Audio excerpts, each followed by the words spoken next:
cold breeze, steel boots on the sand, no ease. Propellers hum the Soviet quest, but the island ain't weak, not less. Hot tanks roaring loud and clear, zombie hula girls, no fear. Tiki terrors rise, eyes ablaze, Soviets drown in the island haze. Island don't surf, island don't win, Tiki terrors won't let them in.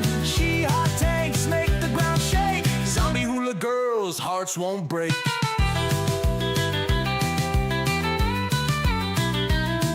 Under moonlight chants they clash, steel meets flame, bones will thrash. Cold War's heat, the island's grip, Tiki rage will never slip.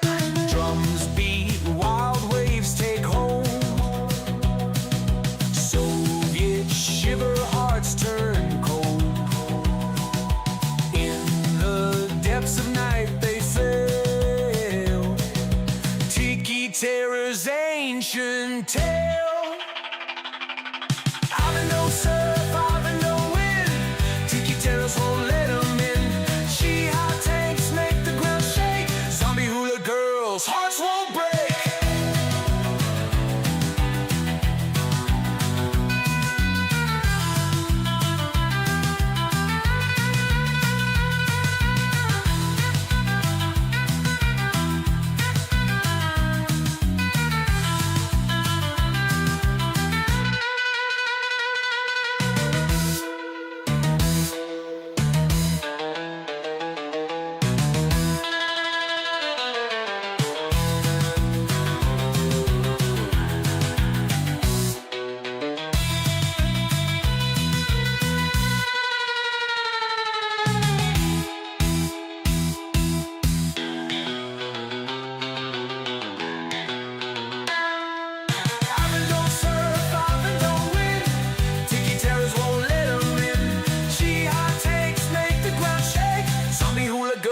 Hearts won't break.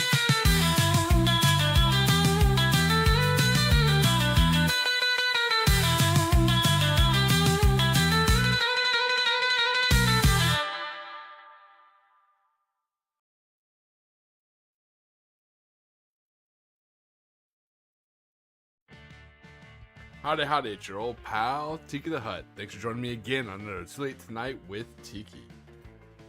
Alright, hey, what's going on, CB Cooper? It is already that time again for some Tiki time, and we are catching up on some painting. We're still working on our Val. What we're working on is actually going to be our, we still have our Captain Samuel Slammers left, and we still have a couple Totencore with mummies. Mummies count as Totencore. But, I did want to show you guys some stuff.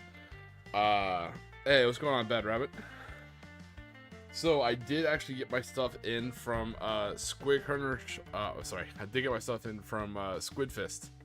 So I'm pretty excited to show that off. I'll wait to see if he joins the chat, and when he does, I'll show off the super nice stuff he sent me. He sent me some rhino bits, and a bunch of other awesome bits and some other cool stuff. So super appreciative. I'm just gonna make sure I show that on stream as well. But I think you guys probably seen this in some other people's discords. I posted it. I did finish the kit bash for my war boss, for my orc unit, for my orc army. So it came as an orc shaman with a tiki mask. So I kind of took the head and some bits off of that and put it on a Death Killer war trike. And I took the shaman, cut off the staff and turned it into what, you know, with that little toothpick, it's gonna look like a syringe. He's got a almost like a little surgical mask, and that came from the Death Killer War Trike kit. And then I kind of made a power claw, you know, one specifically made for like grabbing certain things, like grabbing body parts. And he's gonna be a pain boy, so it's pretty cool. I ordered one model and took off the head for this model. And then, hey, cool. First time I've seen that. That's awesome. First time I've ever seen someone subscribe during the stream. That's absolutely awesome. So I ordered this part, took off the head, took off a bunch of bits, and put it actually on this guy. And salvaged this unit by turning him into a pain boy. So I was pretty happy about that. Orcs are what I work on my kind of like in my own time, in my free time, just to keep me like kind of excited about like kind of what's going on as a nice palette refresh from doing a lot of Conflikt 47, which I love. I love Conflikt 47, but it's been a lot. It's been a lot of building, a lot of video making. As you guys saw, the teaser I made for the IJA came out this week, so that was pretty cool. I have a lot of other irons in the fire. I'm trying to keep track of the painting contest. Quick and Sean helped me out a lot with that. I keep trying to log in and update it. Hey, what's going on, Jenny? So he's helping me out a lot with that. I'm trying to maintain up with that. I'm working with multiple other people behind the scenes, so that's kind of cool. If you recognize my voice, which I think sounds kind of distinct, I don't think anybody naturally likes the sound of their own voice. I think it's like a natural thing, you know? But if you recognize my voice, if it sounds distinct or anything like that, you may actually start hearing it in different stuff. I worked with different YouTube creators on different projects, so who knows? You know, keep your ears peeled. You may hear me out there, so that's kind of cool. All right. So I'm gonna leave him parked here just because I'm really excited about him. He was a not a difficult kit bash, but a glorious kit bash. I love the way it came out. It kind of looks like a it almost looks like a Mario Kart, like Crash Bandicoot team racing kind of thing, you know? All right. Hey, Junior, I saw you completed your vow. Great job on that. You are a painting machine.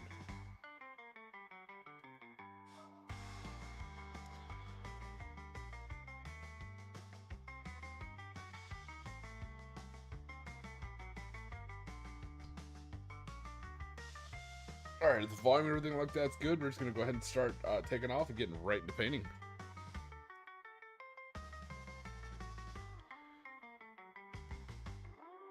I'm glad to hear the surgery went well. That's interesting, CB Cooper. I don't think I've ever really ran into that. I mean, I think I've seen people who like being listened to, you know, maybe, but I don't know. I've always thought that when you hear your own voice like fully record and everything, I think it just like naturally sounds repulsive.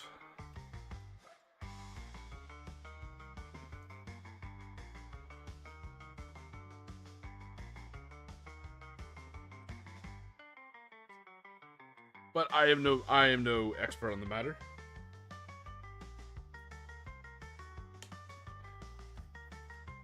All right.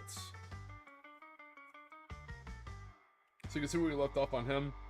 He's mostly painted. He's got his tan uniform, green armor. The cool part is he's got his head on a head down there, stomping it with blood coming out. Really good to base him with some details left. That's really it. You can tell his Tesla weaponry in the back. So I'm going to go ahead and get a jump start on these mummies. We want our mummies to look like this. This is based. This is here. Let me turn the lights down so you guys can see. So this is what they fully look like. You know, mummies. You can see the difference between the wrappings and the actual bones. You can see the purple eyes. So that's what we're going for.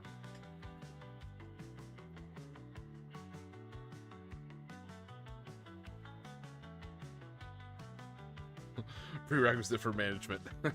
Nice.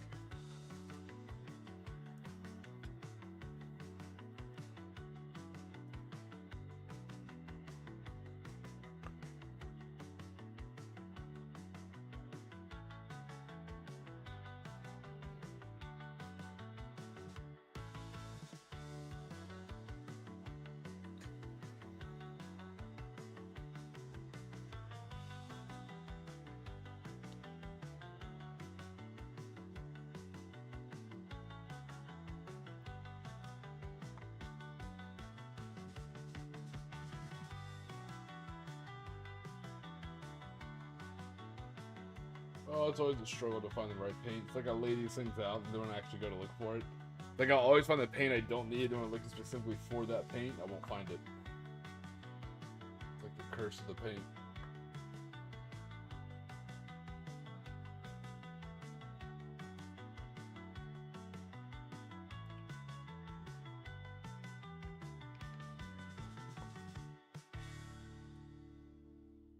So we're painting their wrappings. Like also dunes, contrast. And then we're actually painting their bones in the appropriately mentioned contrasted skeleton horde.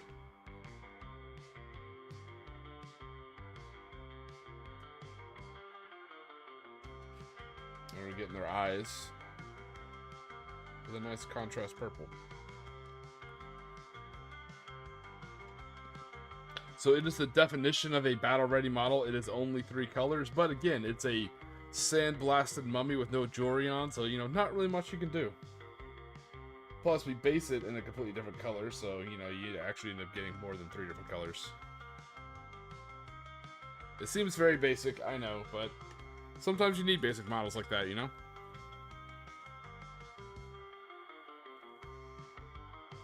They brainstorm together. Oh, what's going on, HS? How are your rabbits, Bad Rabbit?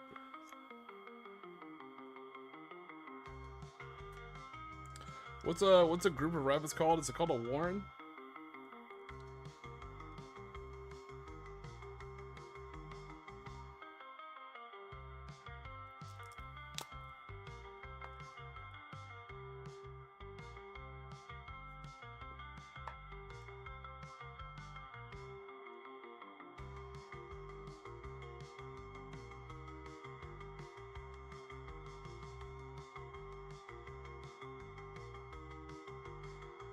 That's pretty good, HS.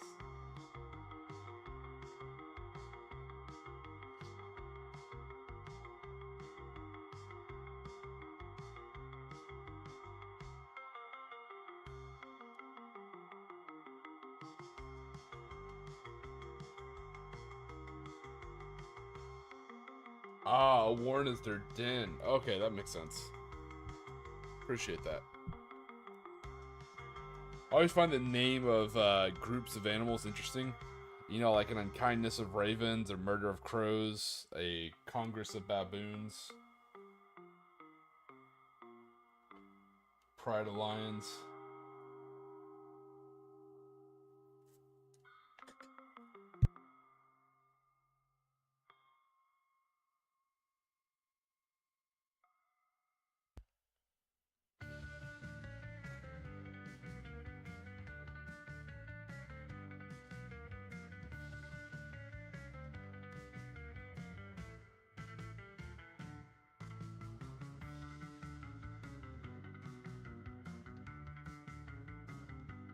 Gaggle of geese.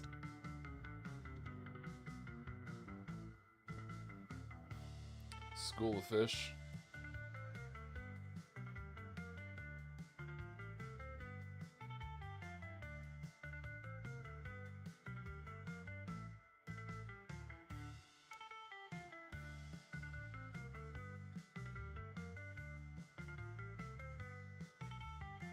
Ah. Thanks, Bad Rabbit. I appreciate the feedback. Glad they're doing well, buddy.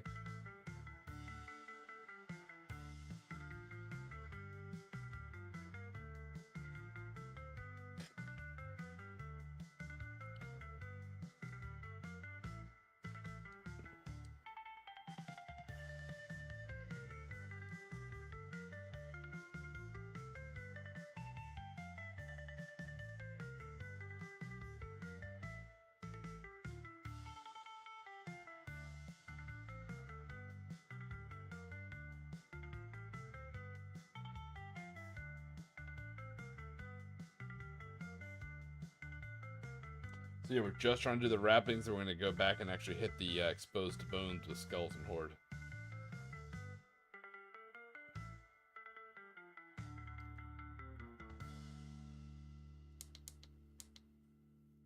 I know it's a little harder for you guys to see, but it helps my tired old eyes pick up the stuff I need to paint.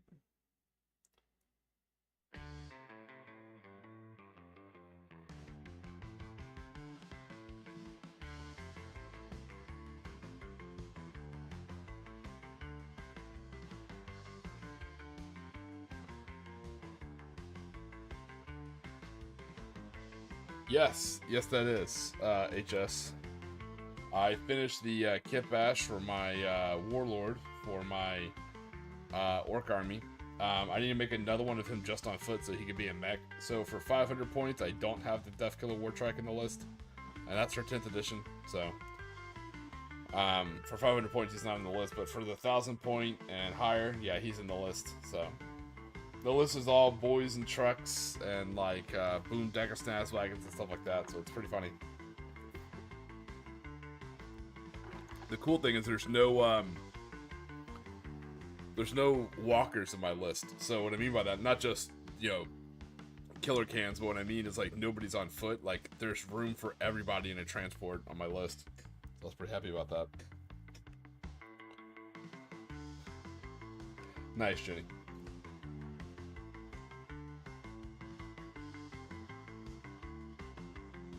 Funny you mentioned that. That's part of the thing that Squidfist sent me. He sent me some models, and he sent me some that are perfect for actual diggers as well, so I'm pretty excited about that.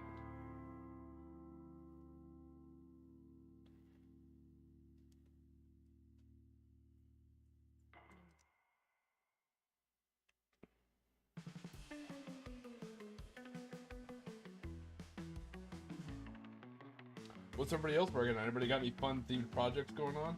I know you guys have been painting your hearts out, so if no one's painting today, I totally understand because you guys have been killing it in the competition.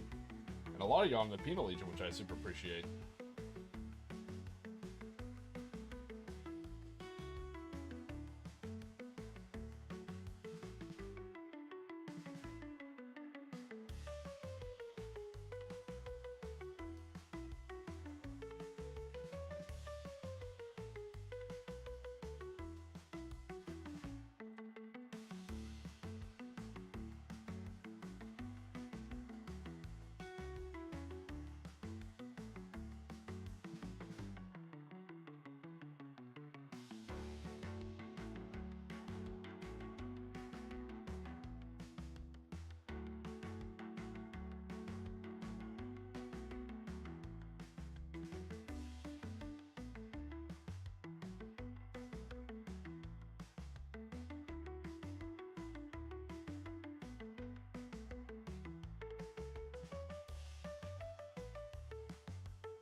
Yeah, Jenny, I totally understand. You've absolutely killed it. You knocked out a shit ton of Fallout miniatures, which aren't easy to paint.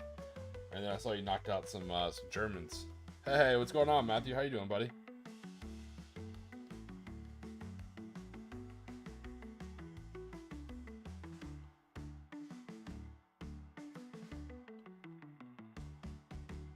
Nice, HS. Nice. Yeah, I also go to Mad Robot a lot for bits.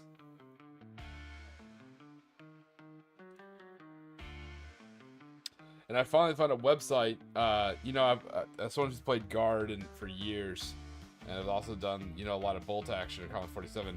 I've used Mad Robot, Anvil Industries, and Victoria Miniatures a lot. But I've always been curious, like, is there anything out there like that, but for orcs? And I finally found it. So there's so many fun bits out there. I'm pretty excited.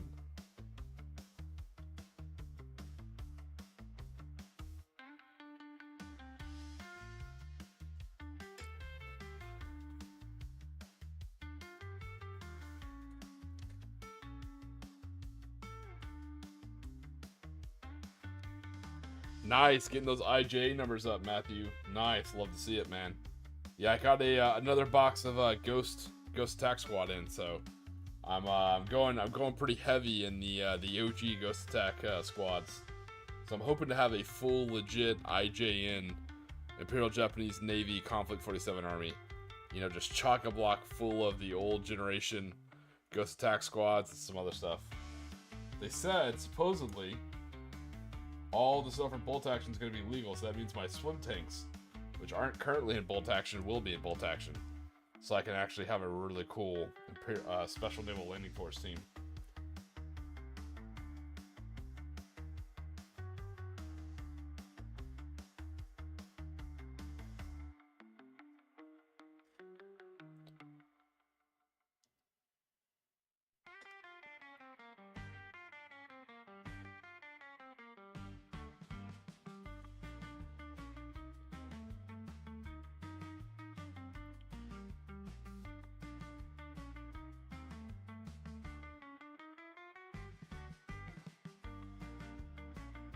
Yeah, I saw MG's post in his Discord for Konflikt 47. He's like, I've always been an IJA player. I was like, oh, you bastard.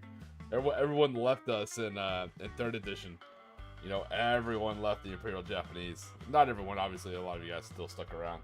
But a lot of people left the IJA. He's like, I've always been an IJA player. I was like, ow.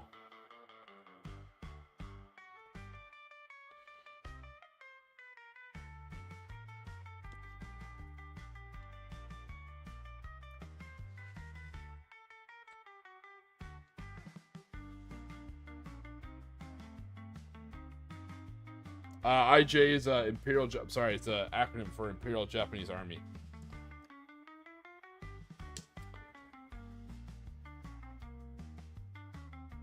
Yeah, IJ or IJN is just a whole lot faster to say than Imperial Japanese.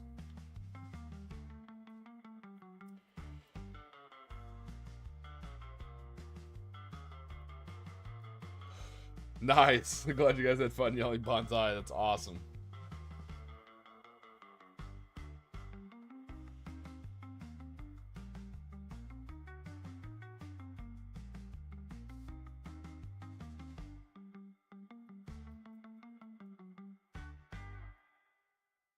I'm still excited for, obviously I'm super excited for the Clash of the Caribbean, but it is going to be a bolt action event, but we're really getting excited for the, our event in April of 2026, and that's going to be a Konflikt 47 event.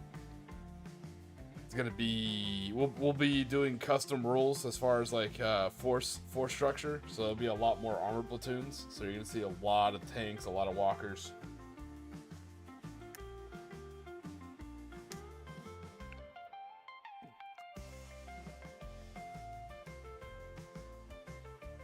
Hey Wolf, what I'm currently working on is a mummy.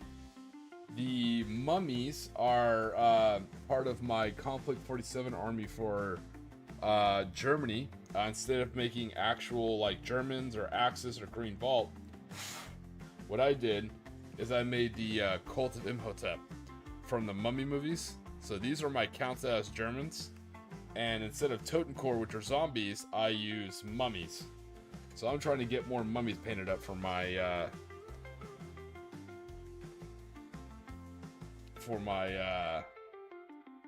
Konflikt 47 German army.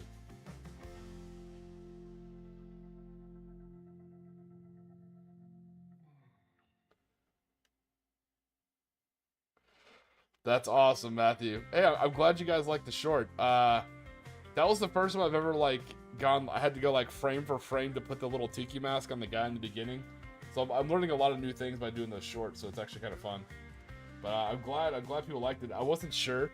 I was worried. I'm like, because it's easy to do like a patriotic American one or a patriotic British one, but to do one for like the bad guys of World War II, I'm like, ooh, this may not go over well, you know. So,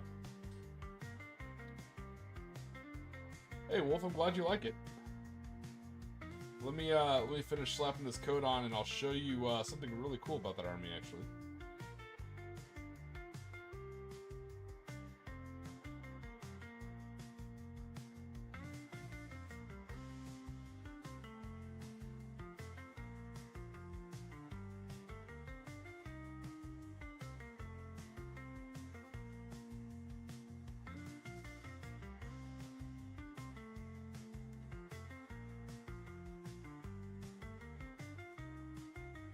So we're brushing on contrast of the dunes.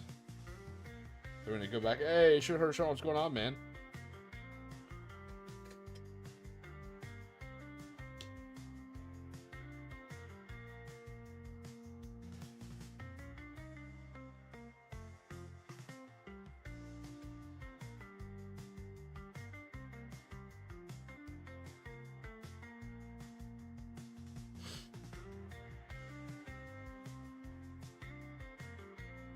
Mecha Man, that's pretty cool. A buddy of mine is going to do the Daleks, I think that's how you pronounce it. I don't know. I've only seen one episode of Doctor Who, so please forgive me. I think they're called Daleks. He wanted to do a whole bunch of Daleks for his British Army, so the automatons. I thought that was genius. And because Warlord Games actually had a Doctor Who game too, so they're actually Doctor Who, or they're actually Warlord Games models. ironically enough.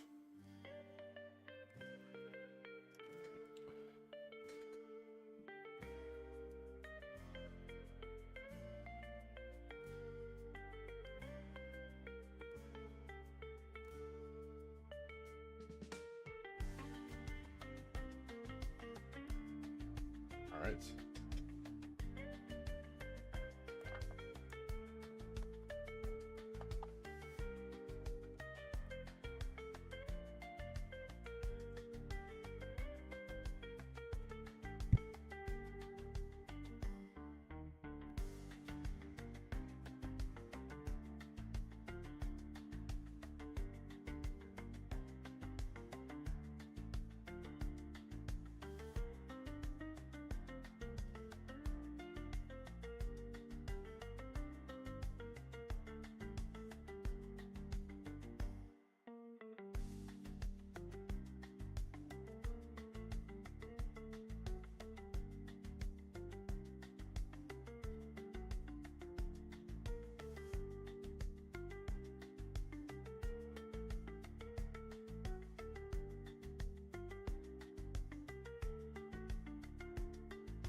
Oh, I'm so sorry. I realized I was muted. I was just spinning this around. So this is Wolf. This is the tank for the my Kulta Hotep, my German army. It's a Panther X. You can tell it has that sloped armor right there, and it has the hole-mounted mini machine gun and the coaxial mini machine gun. It also has the sheriff projector on top. This gravity cannon right here. You can tell it's got little hieroglyphics everywhere. So this thing is awesome. They're great on the tabletop. In the first edition Konflikt 47, they're absolutely brutal. Because this cannon does damage. The more heavy armor it is, the more heavy damage. The more heavier armored the target is, the more damage it does. But it also slows down infantry too. Or it actually slows down all models. Prevents models from running, which is pretty awesome. This thing is gnarly.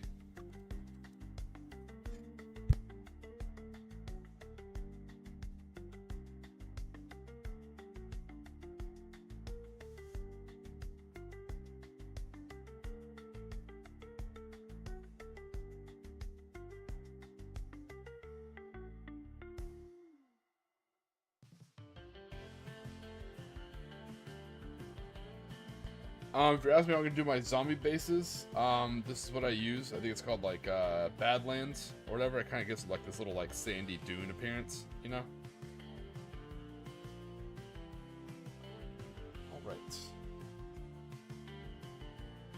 Yeah, your baby blanket stomper looks great. Should her, Sean.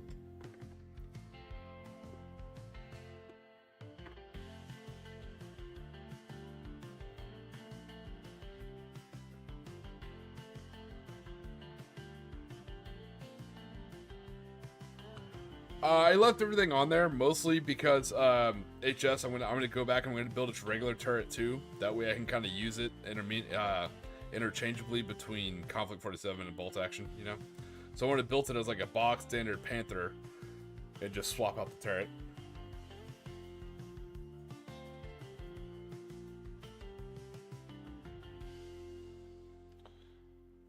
But I will say I don't know that much about German tank engineering or designs. I'm not sure what's what on that thing, which is funny. I could sit down and take a look at a Chiha or a Haga and tell you exactly what everything is. I know it's heresy to say this for people who play bolt action. I'm just not super interested in German tanks. Doesn't get my my diesel power plant running, you know.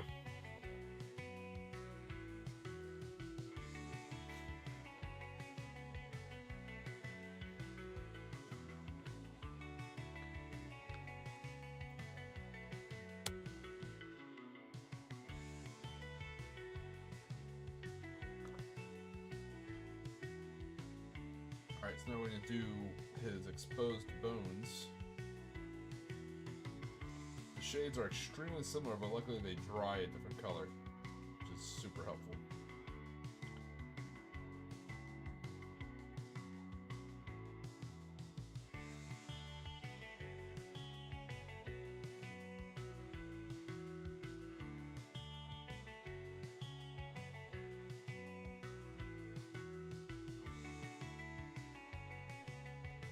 It's a subtle difference, but it's there. Yeah, Wolf, that's if you go back and watch my old video, I need to make a new one, you know, for the new edition coming up, but you go back and watch my old video when I started this channel. That was the whole point of getting into Konflikt 47, is, you know, every war game is a luxury hobby, you know, and it's priced as such. So Konflikt 47 starter boxes were approachable because I could use a lot of the same minis in bolt action. And I actually played my 500 point, I played my first game of bolt action at 500 points with my models from my Konflikt 47 Japanese starter box. I had a Type 97 Chiha, I had two 10-man infantry squads, I had a light mortar team, and I had an officer team. 500 points. All that came from the Konflikt 47 starter box. Hey, what's going on, KP? Hey, what's going on, Steven? How you guys doing? There's nothing wrong with liking German tanks. Most people do. I think it's cool. It's not that I don't like them, I just don't know all the different numbers, you know?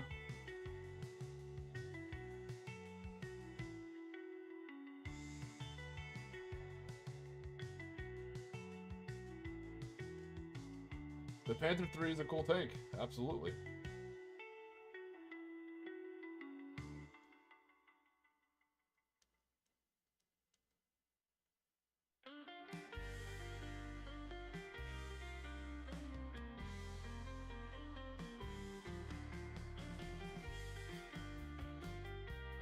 We're doing this mummies. We've got his shades, we got his wrappings in. Now we're just trying to go in and pick out his actual bones using the skeleton board contrast.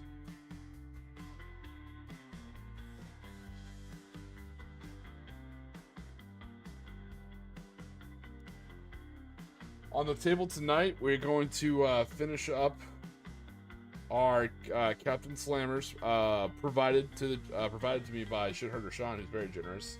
You can tell he's stomping on a head and it's bleeding out. So we gotta finish him up and base him. Then we're probably gonna finish up some more mummies, and I have more terrain to paint because I'm getting ready for my event, Clash of the Caribbean. It's a 2-day cruise with a bolt action social event during it. So I have to finish up some terrain for it.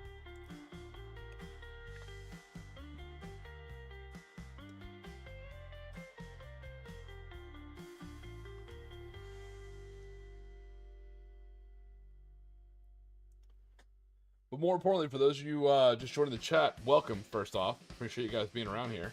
And number two, more importantly, how are you guys doing? How are y'all doing with your hobby? I want to, is anybody, it's not my business, you know, so I'm not trying to, you know, cross over to your lines, but I just want to make sure, is anybody burned out? Is everybody still enjoying themselves? Is everybody still having a good time? Hobby burnout is 100% a real thing. So if we're looking for a loose theme to chat about tonight, that might be going to talk about is kind of hobby burnout. You know, what are some tips and tactics we all have that maybe we can share to kind of prevent, you know, each other from burning out? It's a good thing to talk about when we're like midway through a painting contest like this, you know? Last contest, Jenny, I feel you. I got burnt out last contest. I did, it was like 14 vehicles. I was done. I was done painting for a while. It's actually why I picked up Orcs. I was like, I need to paint something that's not my, you know, my vineyard camo, what people call Tiki Flash. I was like, I need to paint something totally different. I was like, let me grab an Orc.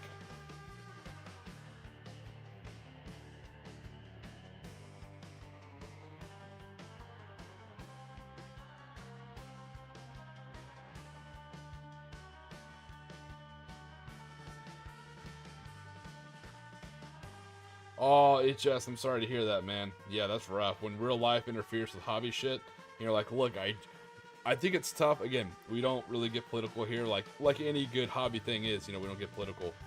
But I think it's safe to say it's a lot of people lean into the hobby to get away from real life and politics and stuff like that, you know?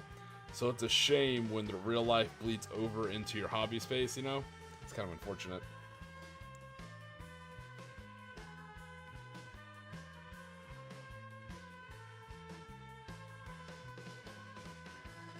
It's funny you mentioned that. I use a lot of the Wild West Exodus because I want to say a lot of those are 32 millimeter.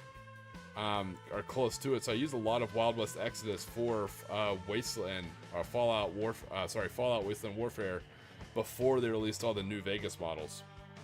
So in the very beginning, that's what I used to make a lot of like New Vegas models.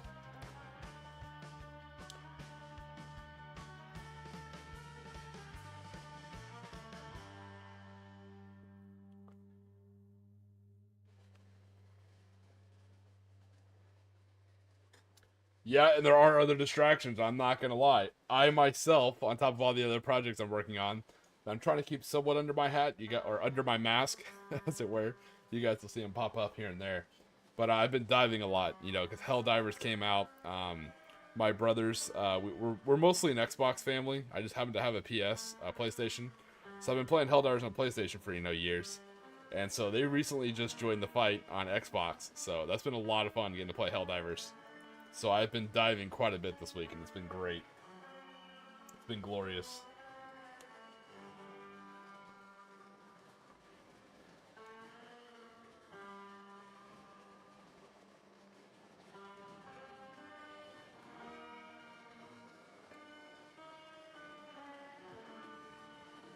But yes, it is absolutely a distraction from the hobby. I'm like, ooh, there's terrain I gotta get ready. There's this and that. I'm like, ooh, but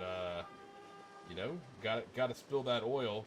I was there at the creek. I remember the creek. I was at the creek. I gotta get in there and spill some oil.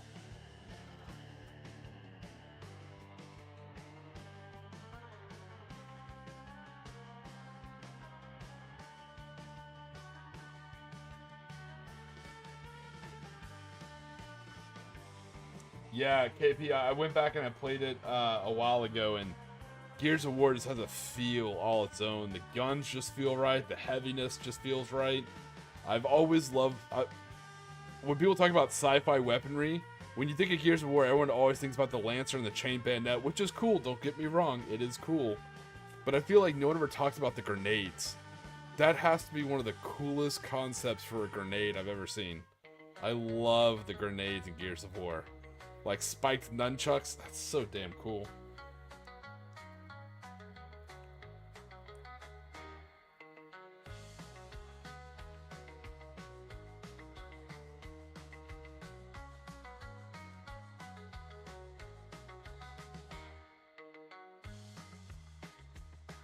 Very orky. Like, anytime I know orcs use stick bombs and it's funny and it's clever, but, those locust-style frag grenades with, like, spiked nunchucks, that's probably the orkiest shit I've ever seen. There's just so many good weapons in there. It's funny, speaking of games, with my brother, we just recently... They fixed matchmaking, so we finally got to play and beat Alien Alien Fireteam Elite. Oh, not Colonial Marines, Fireteam Elite. And I was lucky I actually got a drop of a weapon. I guess it's kind of rare to get, but it sounds and hits just like the Locust rifle. That very like heavy pop pop pop. Oh, it was glorious.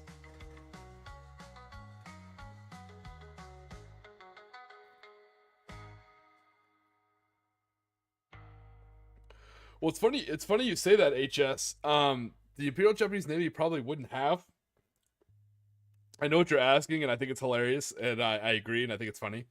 But realistically, the Imperial Japanese Navy, especially the SNILFs, Special Naval Landing Force, they usually wouldn't have access to Japanese-made trucks. So the way the SNILFs work is they're assigned to their naval bases all around the world. Usually, then they raised them differently, and they'd put them on ships, stuff like that. But usually, they're based out of a barracks overseas. So they don't get a lot of homegrown support and vehicles. So if you ever saw SNILFs driving around a truck, probably like 90, from everything I've read, right, 90% of the time that bitch is stolen. So it is a local truck, probably with like a Type 97 light machine gun thrown over the hood. So that's why when I build my Imperial Japanese models, if I do get actual like Isuzu World War II Japanese trucks, I generally use those for like my AA trucks. I'll put my AA guns on the back, but for my regular troop transports, like my light trucks, I get Italian, British, all different kinds, because they were infamous for stealing shit.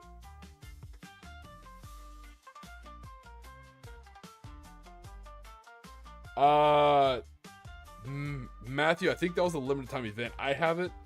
I think there's some things you can still get, but I'm not sure.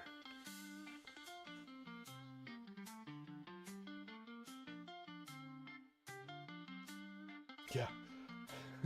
Put on safe search. Yes. So maybe that's not how it's pronounced, but I'm going to continue to pronounce it that way because I think it's hilarious. And yes, I will make a t-shirt. It's like, I like SNILFs, you know? So, Special Naval Landing Force, SNLF, SNILF. That's a 100% how I'm saying. No matter how anyone corrects me, I will always say SNILF because I think it's funny. The first list I built, I titled it Stacy's Mom Was a SNILF, you know? I like that little bit of humor. You know, you can have humor without being like super crass or like super uncomfortable. You know, you could like dabble in just a little bit of humor. You know, it's like walking a fine line. They absolutely are. So far I haven't heard them mention anywhere that they get any rift weaponry. So in the current lore for Konflikt 47, the Imperial Japanese Navy, they basically went all in on submarines, which makes sense because they're fighting a much larger force between the British Royal Navy and the American Navy. And the American Navy has factories and shipyards. They can put out, you know, they're cranking out Liberty ships in one day. You know what I'm talking about? You can't compete with that type of manufacturing. And so instead of competing with that on the surface, the Empire of Japan leaned into, let's utilize this rift tech. They were able to extend their underwater capabilities of their submarines and increase their ability to avoid detection. So they can run underwater longer and they can run better undetected. So the Imperial Japanese Navy leaned full into submarines. They stopped building carriers, stopped building battleships. They still build like other smaller surface ships, but they leaned really hard into submarines. Hey bots, what's going on, buddy? Yeah, those Temu trucks are great for it, actually.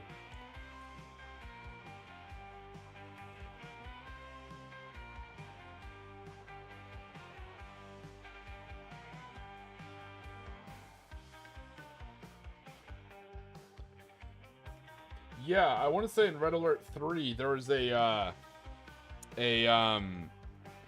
mech for the Soviets. So it was basically a boat, and it just like grew 6 legs and just walked on shore. That would be perfect for the SNILF. But that's why I've leaned in, and I've thought that the Ghost Attack Squad, because they can phase through walls, I thought it'd be the perfect Imperial Japanese Navy rift tech unit, because imagine that boarding ships. You know, like imagine a submarine surfacing right outside a carrier, you know, and then just popping in a squad of Ghost Attack Warriors who could literally just meld right through the hole and just start immediately causing damage. Oh, hey, thanks, Wolf. Yeah, no worries. I have some older lore videos out there. They're kind of on pause because, like, the new lore is coming in. So, once the new lore comes in and once I replace those videos, I'll leave them up there, but they probably won't be advertised. So, yeah, feel free to watch them.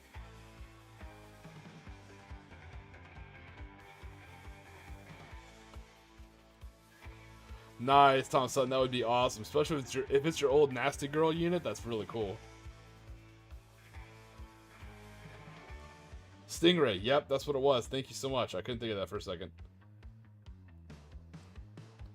I'm not sure. So in the old, I only know about the old Konflikt 47 lore. I'm not on the list, Wolf, for all the new access stuff. So in the old lore, Germany absolutely shared everything with Japan to kind of make the Empire of Japan, to make them a stronger adversary, to kind of slow down the Americans and British. And so they fully shared the Me-262 jet fighters. So that means the Imperial Japanese got the Kika jet interceptor very quickly, and they used those to keep the British B-20, or to keep the American B-29s at bay. So that changes the whole idea of building air bases, you know, on islands and bombing the mainland, because they have a shit ton of jet interceptors that the Americans currently don't have.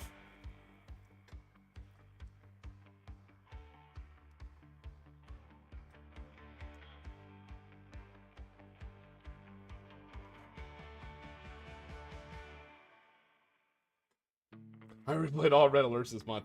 Yeah, Ginny, I came so close to using a Red Alert snippet of a video in the Imperial Japanese teaser I have, but I didn't. But I will be using it for the Soviet one. I will absolutely be using some snippets from Red Alert 3 for the Soviet teaser, which I'm excited about.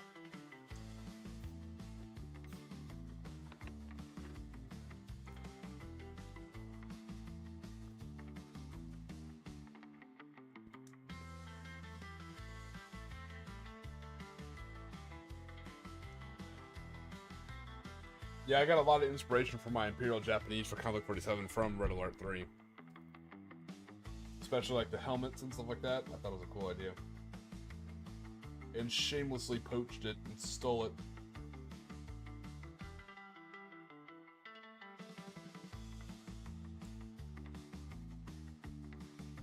Yeah, so KP, I'm hoping they don't talk about it because it's like my own homebrewed lore that me and some local guys are talking about. But I like to focus on Central America, South America, and the Caribbean for my Konflikt 47 games. And that's one of the missions I have out there for the Imperial Japanese, is I want them to go right for the Panama Canal. Because if they can damage or shut down the Panama Canal, they can shut down, you know, transferring of the Atlantic and Pacific Fleet. At least the shortcut.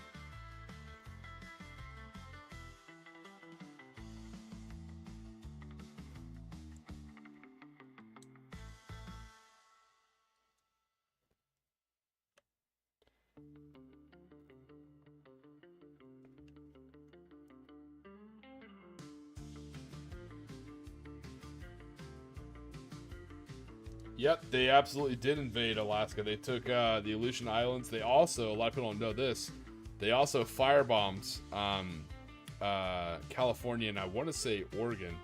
Because even back then, so funny story, again, not political, but even back then, the Imperial Japanese figured out like, hey, they don't really kind of brush out their deadfall from the forest. They're highly susceptible with Santa Ana winds, like dry winds, are highly susceptible to wildfires.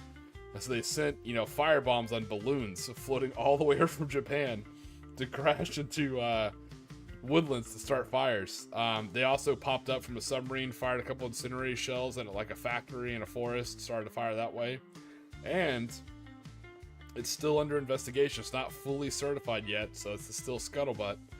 But there have been a torpedo, a Imperial Japanese Navy fired from a submarine torpedo, not airdrops, but from a submarine torpedo found in the banks along the Golden Gate Bridge. So, yep.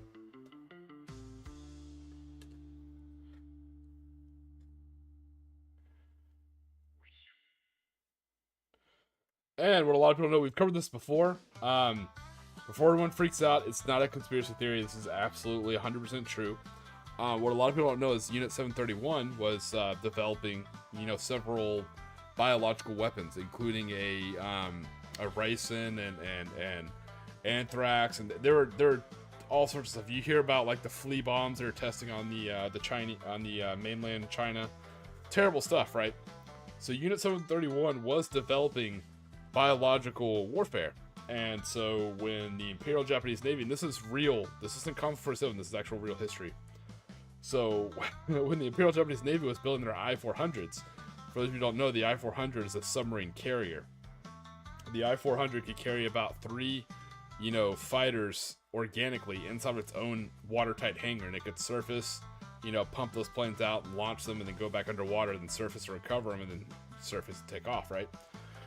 So if you're thinking 3 bombers or 3 planes that fit on a submarine can't carry that heavy of a payload, so what would make their strike worth it? And so that's why the Empire of Japan was leaning towards using the biological research from Unit 731 to put on the bombs on the fighters for the I-400 submarine carriers. Luckily for us, and like I said, and we knew this too, you know, heads up, we were also aware of this, right? So luckily, for the guys who don't know, we broke the Imperial Japanese Naval Code. And we've had it broken for a while, but we couldn't act on it, because here's how it works. If you act on it, they'll know it's broken and they'll change it. So you basically have to, it's basically like holding like pocket aces. You know, you really have to wait for the perfect time to play it. Almost like an Uno reverse card. You had to wait for the perfect time, right? So the perfect time showed up. Admiral Yamamoto was being flown almost unescorted on a bomber aircraft, actually, like a flying boat. And so that's when we decided to reveal that we broke the code. we sent out a patrol of I think it was P-38Js, and they shot him down and killed him. And so by killing Yamamoto, he was the linchpin to the Imperial Japanese war machine, in my opinion, and on my research. He was what was holding very delicately the Army and the Navy together into a somewhat, enemy of my enemy kind of thing. After he went down and the vacuum of power that opened up, the Army and Navy just devolved into infighting and bickering over what little resources they had left, and just bitching, pissing, and moaning. And thank God when he went down, it also stopped the whole putting biological weapons onto the bombs of the aircraft on the I-400. So, again, without getting political, a lot of times when people talk about the utilization of atomic weaponry on the Empire of Japan, they're like, oh, it was unprecedented. Not so much. There's different ways to argue about it, like, did it save lives in the end? I mean, yeah, you can always argue those numbers, that's fine. But when people are like, oh, it's unprecedented, it absolutely was not. The Empire of Japan, much like how Germany was working on heavy water, the Empire of Japan was working on their own weapon of mass destruction. It's just instead of atomic, they leaned more biologic. So, cool fact for you guys, that's absolutely 100% not Konflikt 47. That's real history. So, that was insane.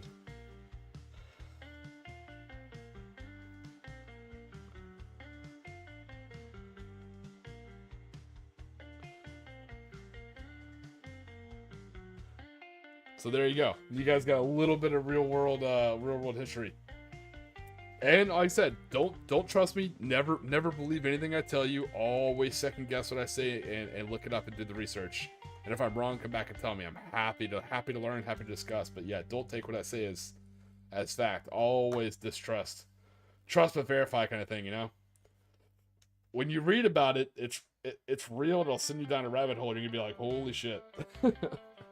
So. Yeah, not a lot of people, because if you think about it, they were to drop that on the West Coast, it would have spread it like a plague. It would have spread like a plague. Look how COVID affected the country, So it's absolutely insane.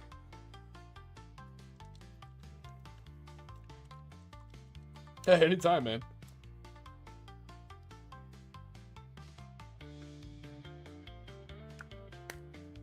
Yeah, it's just a funny thing. Not everyone knows that a lot of different factions were working on weapons of mass destruction.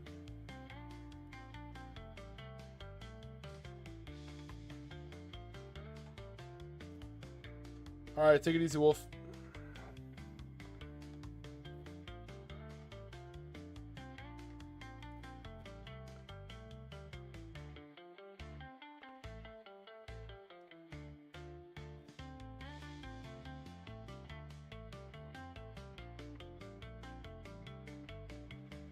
Oh, see, HS, that's something I didn't know. I'll have to look more into that. I only know like bits and pieces here and there. I definitely want to look into that.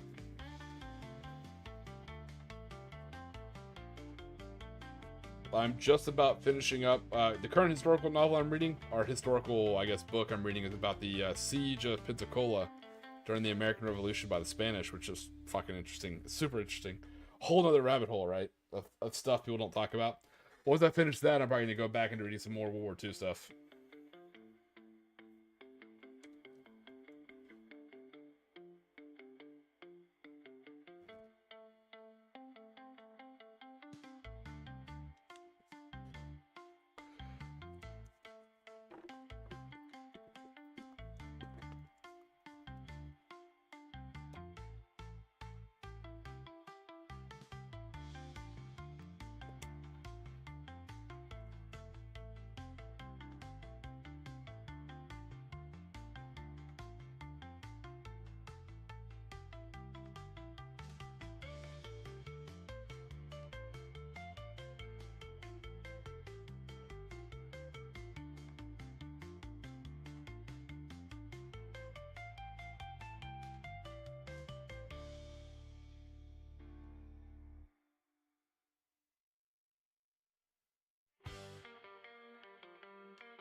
Yeah, it's an interesting thought exercise to see what would happen if the United States maintained its neutrality in World War II.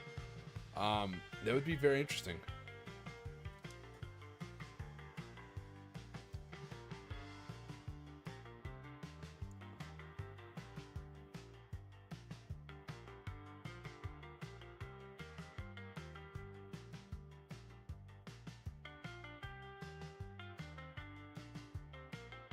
So I'm thinking, if the Empire of Japan and the Kingdom of Thailand took what was then called French Indochina, modern day Laos, Cambodia, and Vietnam, you probably wouldn't have as much of a communist influence. So you definitely wouldn't have, the French Indochina Rebellion or the Vietnam War as we know it here in the West.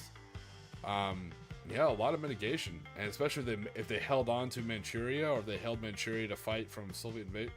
That's interesting. Ooh, man, yeah, that's super interesting to think about.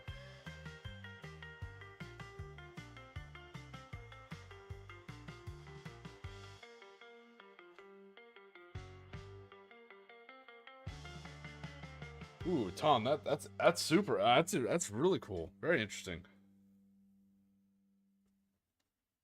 Yeah, my grandfather, ironically enough, not ironic, but my grandfather served on PT boats.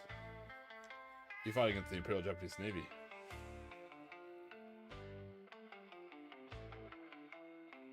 Oh no, bots, haven't seen it yet.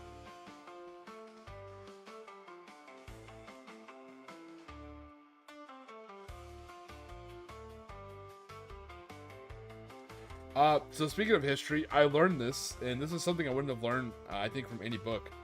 I took a lot of tours when I went to Hawaii, when I went to Honolulu, the Big Island, and one of the tour guides, I was hanging out with a military guy, and he showed me, because I told him, I'm very, I have an interest in the Imperial Japanese Army and Navy, looking up all this stuff. So this is after I found the ho-ha that was like right next to my hotel and took a picture with it. Super cool guy. So we were chatting, and he told me something super interesting. And this is not me like glazing the empire. No, not at all, right? But what else people don't understand is the war in the Pacific, it was hard fought by both sides, but there was a lot of luck, and the United States got lucky multiple times, and you see that a lot, and from personal experience, you see that a lot in warfare. And the trick is to maintain your tactical readiness and be fluid and be able to take advantage when luck presents itself. You have to not just, ooh, hey, I was saved. You have to really take advantage and press. You have to press the enemy. When you have good luck, you have to take advantage of it, right? So, one of the things I learned for the air attack on Pearl Harbor was everyone knows this, they didn't launch a third wave, right? The element of surprise was gone. The Allies had fighters up in the air. They were recalling multiple other patrols. They were calling back the carriers. The gun crews were awake now and at the ready. So the third flight would have taken several casualties, right? And again, the Empire of Japan does not have the manufacturing to rapidly replace losses. Every fighter, every ship is crucial, right? Very crucial. So they don't want. They already did a lot of damage for very minimum losses. They wanted to keep that ratio because it's all about pride, honor, and it looks good, right? So he decided not to go for the third strike. Now, what you may not know is the list of targets they had. They targeted several ships and things like that. The main target for the third strike were the fuel tanks and the fuel depot. Now, this is going to blow your mind. The fuel tanks and fuel depots are still there to this day, still operational. That's crazy, right? If they had hit the fuel tanks and fuel depot, it would have ruined Pearl Harbor as a military port. It would have, because once they recovered some of the ships and things of that nature, they were able to get Pearl Harbor operational again and still use it to retrofit ships and put them out into the war. If they had knocked out the fuel pumps and fuel depot, it would have knocked Pearl Harbor out of the whole war. It never would have been used as a staging point again. And that's a huge staging point for the Pacific Fleet. Yeah, so it's one of those things like, oof. And whatever planes had that as their tertiary target got knocked out, and there was no third wave. So he's like, and so the admiral sailed away. He's like, we did enough damage. We're good. Let's not risk our carriers. Let's not risk our aircraft. If they would have risked it for the biscuit a little more, it would have severely knocked out. It would have severely hampered the U.S. Navy. There's a lot. I'm telling you, though. I mean, there's nothing wrong, but everyone kind of looks into, when you hear World War II, everyone imagines, war in Europe. And, I'm not taking anything away from those soldiers who fought there. The War in the Pacific is extraordinarily interesting for those who research it. I highly recommend it.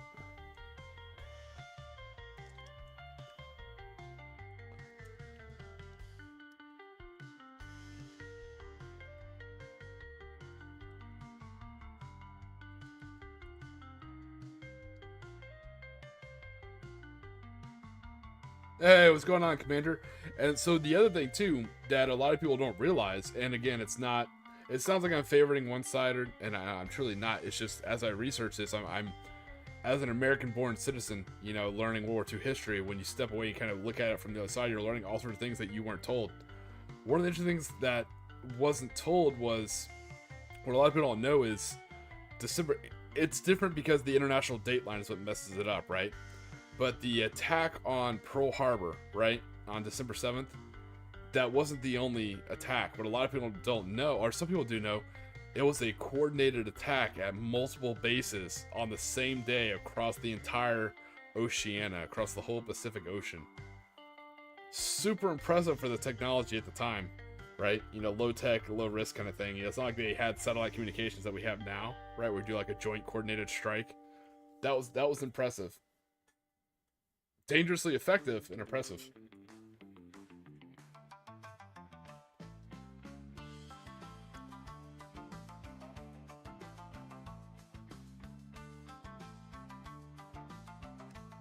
But yes, also the sinking of the Imperial Japanese Navy midget submarine. I actually had a buddy of mine. He wrote a paper on that. I wrote a paper on the book Starship Troopers and about the Burn to Command. He wrote his paper about that actual attack and about the commander of that ship and about the importance of disregarding, leadership when they're wrong. Like, are you willing?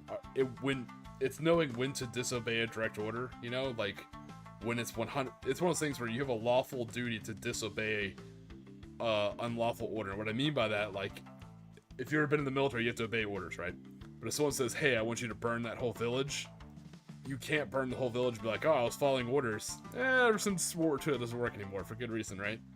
So you have to know when to follow orders, and you have to be ready to not follow an order when it's the right thing to do. And sure enough, the commander of that ship, they're like, "Oh, there's nothing out there. Oh, it's fine." And sure enough, he's like, "No, fuck it. There's something out there." He's like, "Send it. Punch around out there." And sure enough, they punched around out there, and it went right through the conning tower.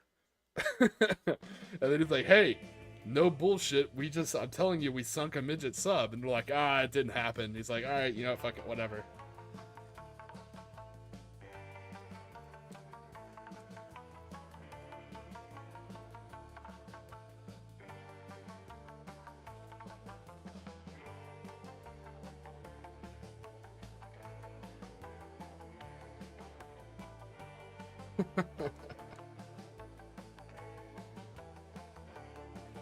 Oh, that's good. Got it on. Nice.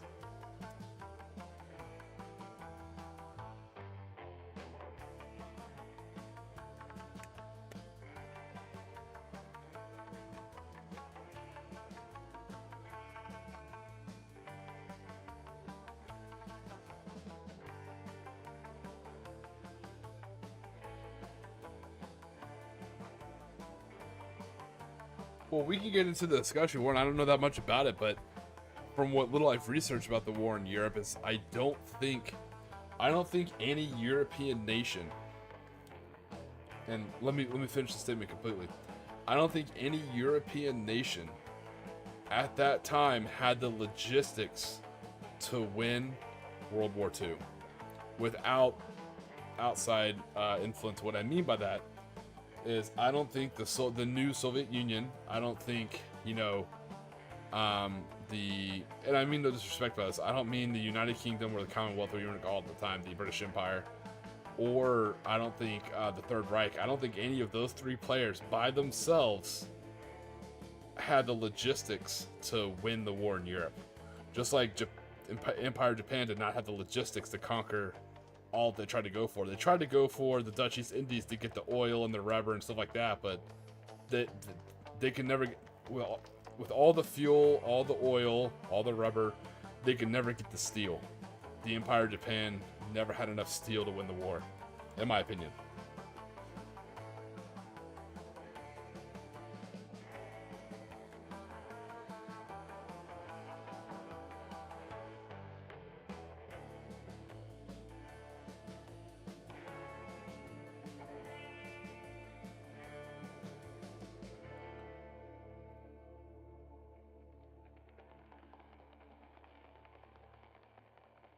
Hey, what's going on, RK?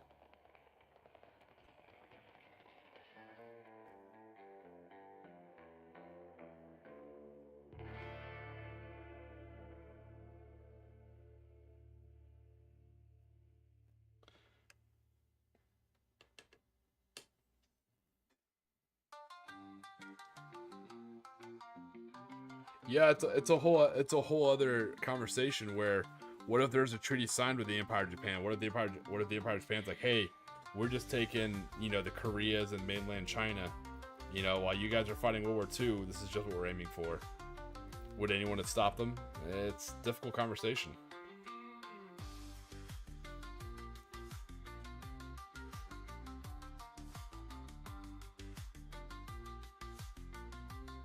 I say the Koreas at the time, it was just Korea. Sorry.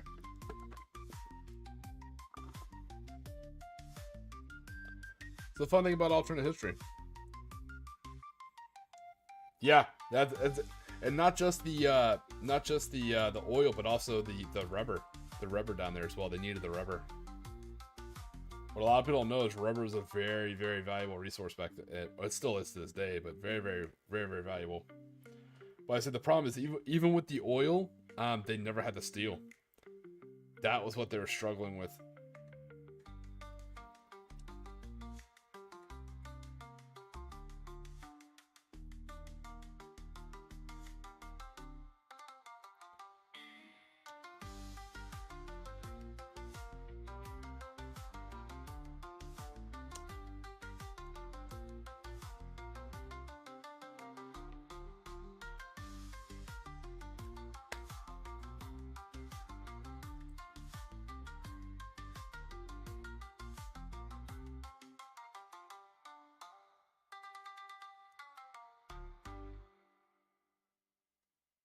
Yep.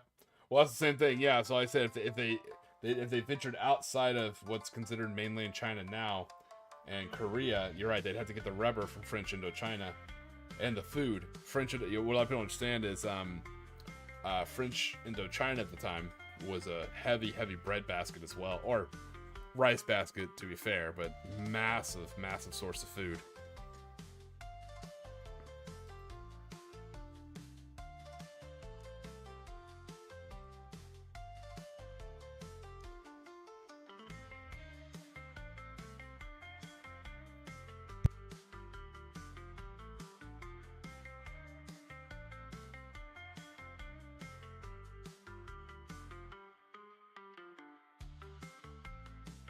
But to change the topic back to Konflikt 47, that's the fun of Konflikt 47. You can fight the wars any way you want, and I feel like that's the way they're kind of setting up the lore.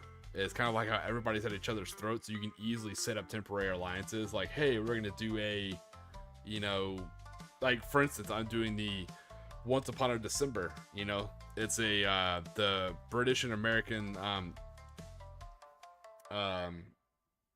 OSS and SOE have found a girl that claim that they can pass off, whether she is or not, who knows, right? That she's Anastasia, you know, the Lost Romanov. And so they're basically banding together all the former White Russians and causing a civil war in the Soviet Union and causing a second Russian civil war and trying to put her on the throne as an empress. So that's super cool. So you have, you know, you have Finland and, Finland, White Russians backed by British and Americans and allies trying to install this empress. You have the Soviets fighting them off. You have Germany choosing either to take a reprieve or maybe snag a couple nice land purchases that way. At the same time, The Empire of Japan hears about this, hears about the Soviet Union doing some infighting, and they're going to go ahead and take that time to venture a little bit north and try and snag some of those deep water ports, like, what's on the East Coast? I want to say Vladivostok, maybe? Let me see if I have my map correct.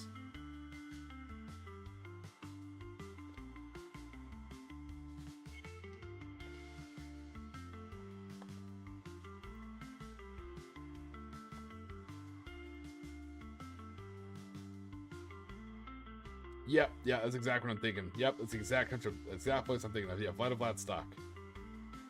Right off the coast of Japan. They'd run over there and snag that real quick. So, that's something I'm doing. That's my alternate history. Oh, the scale history video just popped up on my feed, by the way. The kit conversions do look good. But that's like one of my homebrewed Conflikt 47 conflicts we're doing. We're doing that to do big old apocalypse style tank battles, so that's actually kind of neat.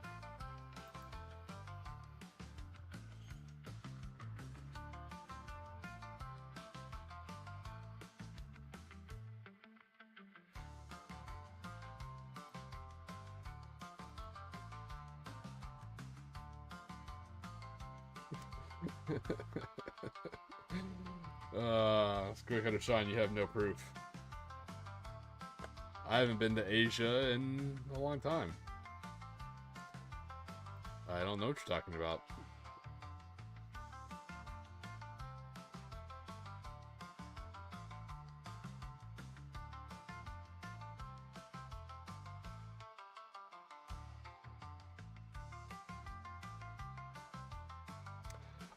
So what they're doing is okay, I can't unlike other YouTubers, you know, I don't have, and this is not me being snarky, it's just me being serious. I don't have insider access, nor do I want it from Warlord Games. So I don't know, but at the same point in time, I'm also not in a condition where I have to speak like nothing but praise for them. My assumption, this is only my assumption, so it makes an ass out of you and me. So my assumption is that they're going very bland. This is the answer to your question, KP. They're going very bland on the factions in the beginning, so they can further expand into it later on. So I think they're combining North Italy, Turkey, Germany, and Finland into the Axis. This is my assumption, just an assumption. So they're combining all those players into the Axis. Notice how Empire Japan was not included. So from what I'm understanding, it's Northern Italy, Turkey, Germany, and Finland. They're putting them as the Axis powers, and they're changing that to the Green Vault. I think later on they'll release further army books refining that more. Kind of like how Warhammer 40k does it at the beginning of like their seasons. We're like, hey, or better example, Warhammer Fantasy Battles. Like, hey, here's your tome of good guys, here's your tome of bad guys. Stand by for your individual arcane journals, you know, kind of like that. So I'm not gonna lie, that was the first time, to be honest with you guys, that was the first time I was excited for the new Konflikt 47. When they were talking about factions and they kept saying the Axis and the Empire of Japan, I was like, holy shit, is the Empire not part of the Axis? It's like, oh, let's fucking go. I was like, that's what I'm talking about, let's go.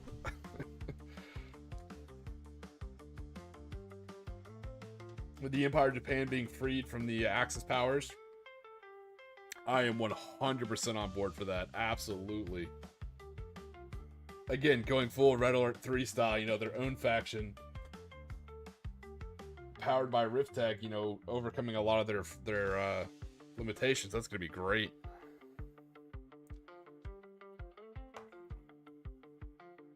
And if I can bring over all the bolt action models, that means I can bring in lunge mines. You know, have lunge mines to keep the walkers at bay, bring in shit tons of AT rifles and AA guns, and then just put in a couple of Riftech units and go from there.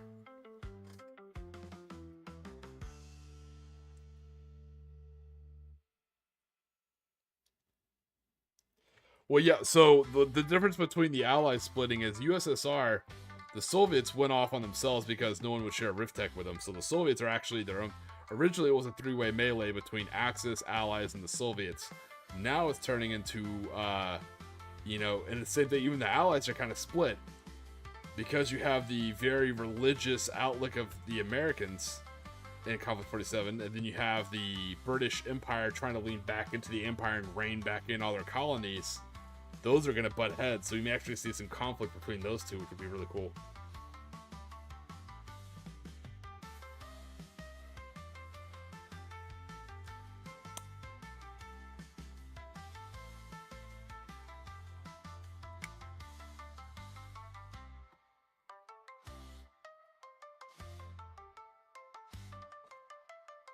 Like a really cool campaign, like a multi-day event, you could have the Battle for the Virgin Islands. You know, you could have the Americans trying to invade and capture BVI and shit like that. That would be really fucking cool.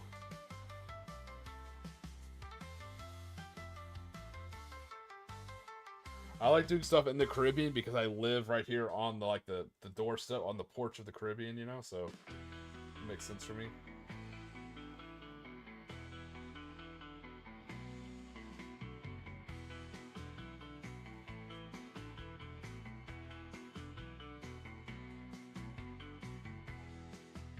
Yeah, that's I'm not gonna lie, that's what I'm excited about. I have my book on pre-order at my local friendly gaming store, you know. That way I don't have to worry about tariffs or any of that kind of stuff. When it's there, it's there. I'm in no rush to play. I love Conflict 47, I truly do, but I'm in no rush to play. I know it's gonna be fun when I play it. I'm lucky enough that I have cool friends like RK and Irish. I have good and Sam. I have good guys to play with here locally, so it's gonna be a blast to play when we're ready to play it, when I have my hands on it. I think that's God, sounds like such a hipster. I'm not trying to be like I'm different. I'm not like other girls, you know. But I think something that may make my outlook a little different than some of the other YouTube channels you're hearing out there is that I'm in no rush. I think everybody else is freaking out. They want to get their hands on it now. They want early access. They want this. They want that. It's fun. Don't get me wrong. And I'm excited. But I can still wait.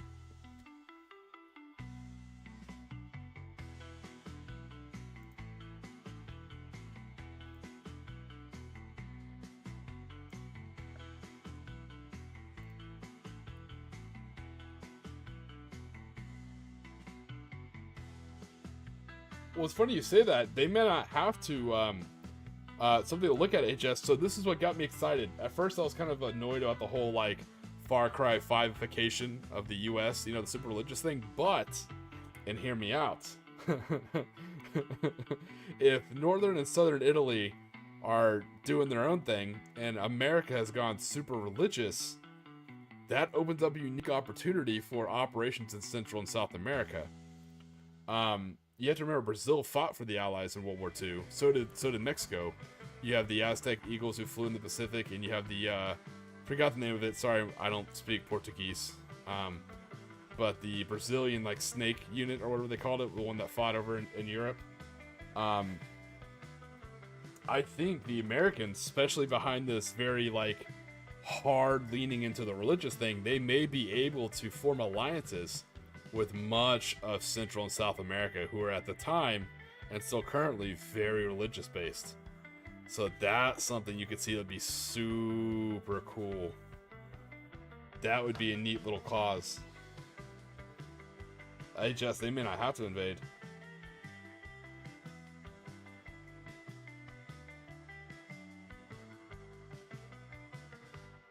That's kind of a fun approach. And also, you know, they're right there. You know, they're the closest power. Yep. That's what I'm thinking. Yeah, I would. So that's what I want to see. Either in America, I either want to see a, and hear me out before anyone clips this. Jesus Christ. In Conflict 47, for fuck's sake, I want to see either an American Civil War or a Balkanization of the United States, kind of like Crimson Skies. Or the British doing a full-on invasion from Canada. That would be really cool. You could have Canada instead of Canada attacking down south. What would be cool to see is Canada trying to take Alaska, you know, for the oil. So you could have a British Commonwealth invasion from Canada into Alaska, you could have the Americans countering by invading British colonies in the Caribbean. Oh man, yeah, the possibilities are absolutely awesome. But again, that's one of my I do love Fallout, but that's one of my other favorite genres. Is I do love Crimson Skies. So the balkanization of the U.S. and Crimson Skies, I've always thought was super cool. And I'd love to see more of that.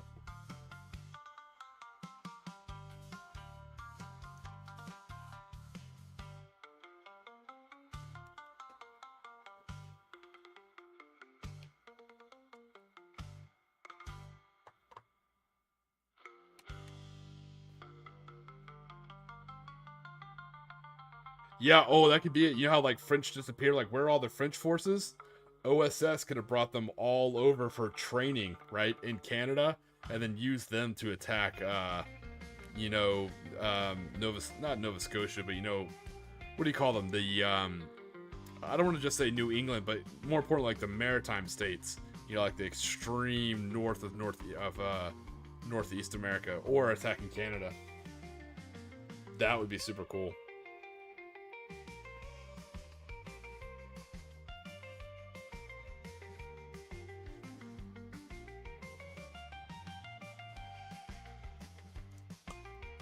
And the same thing, you have the USSR trying to send down, spies and diplomats to try and foster, because a lot of the industry in Central and South America and the Caribbean is farm-based, with lots of workers. You could have the Soviet Union trying to send down spies and rabble-rousers and special forces to spark communist revolutions down there as well. It's the same thing, to open up a war front for the Americans and British to deal with, and or to get access to their natural resources. Newfoundland.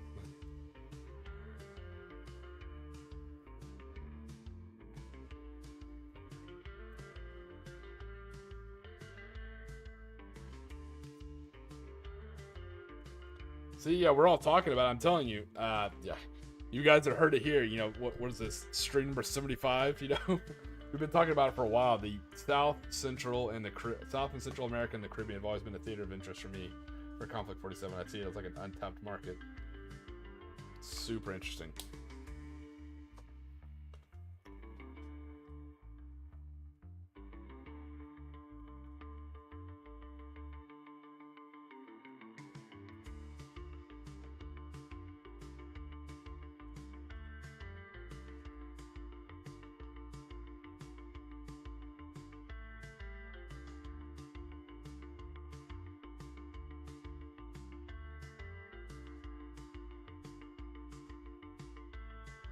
Yeah, and that's something else I thought about HS too. You have to think about Germany could be having its own civil war. Everyone says, the Green Vault magically took over. Well, there's some holdouts. Where there's some people who are much more, mean no Third Reichy that very much. They're busy thinking about the 1,000-year Reich or the Fourth Reich. And so they've all escaped in like a whole bunch of captured U-boats, and they go down to South America and start trying to set up their own colonies,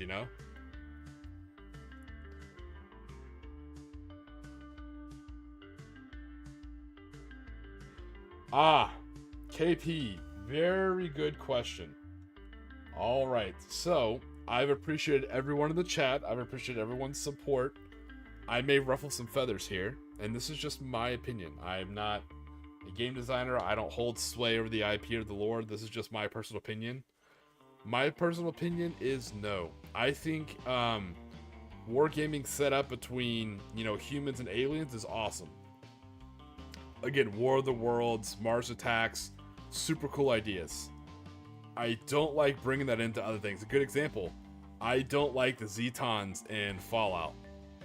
Yes, I know they're canon, but I don't like them being their own faction. Kind of weird. It works, but it's not that bad, but that's fine. Only because it's hard to write. So good lore is hard to write, and I can respect that. Good lore involving an alien invasion in the middle of a war, even harder to write. It's very hard. A good example, let me ask you guys, how long have the Tau been around for Warhammer 40k, right? And how much of a negative reputation does that faction have? it's very hard to write a fully external force without them coming off a bit Gary Stu, Mary Stu-ish. So what I like currently is there's no good guys in Conflict 47.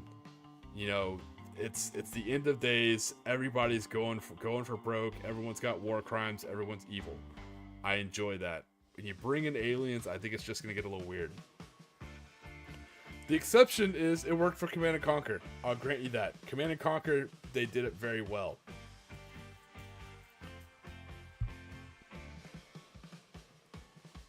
Halo with the Flood did it well. But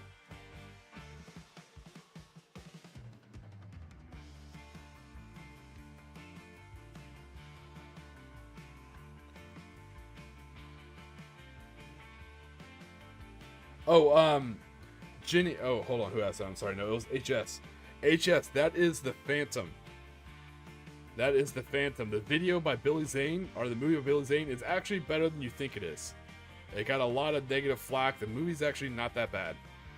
I highly recommend going to watch it. And I think it's like Catherine Zeta-Jones' first movie, and she plays an air pirate boss. Yeah, totally awesome. Hey, what's going on, Nerd Herd?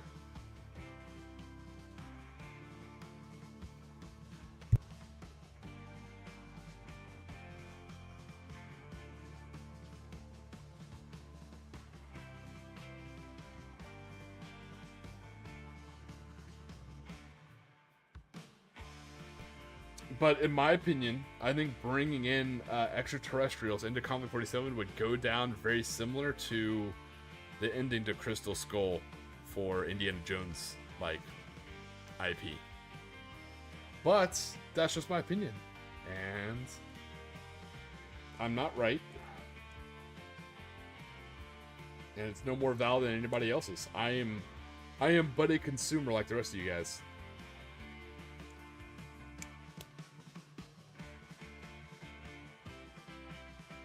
Oh, yeah, thanks for reminding me. There's some good clips from the Phantom I want to steal for some videos. Thanks for the reminder, HS. Oh, sorry to hear that, Nerd Herd. If you have trouble going back to sleep, you can always hang out with us for a while.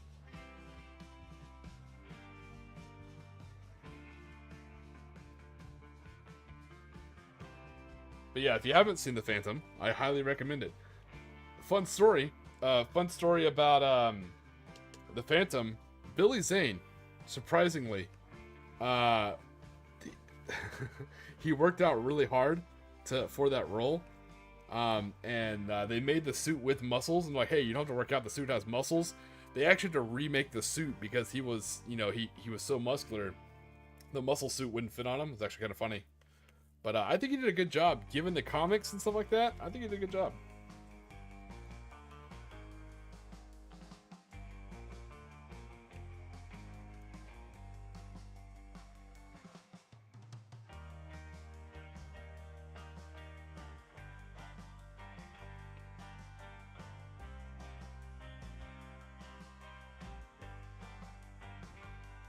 But yeah, I'm not gonna lie, Catherine Zeta-Jones as the female boss of Air Pirates is pretty damn cool. And she had a really cool plane. And this is back before shit was CGI, so it was like an actual like float plane. Oh, so cool. Really, really cool to see. It's that classic adventure pulp style world traveling, going between New York to South America.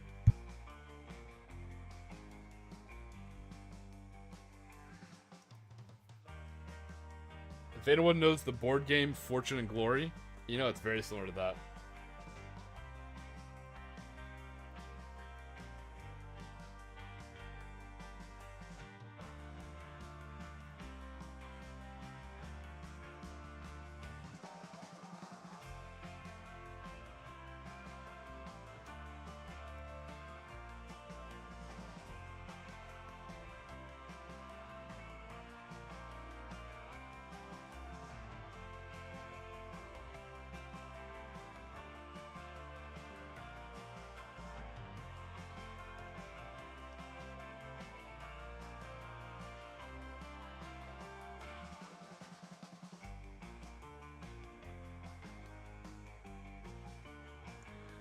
Yep, I've seen that one. That's a good one. And also, I think it's still available on YouTube, but I actually finally got the DVDs for it. If you haven't seen Tales of the Golden Monkey, highly recommend it. It is really, really, really good. It is a great thing to put on the background. That would be my recommendation. I'm pretty sure you can find it on YouTube. I may end up, because it's so long discontinued, no one gives a shit. So I may download all of them and I may put them up on my YouTube account.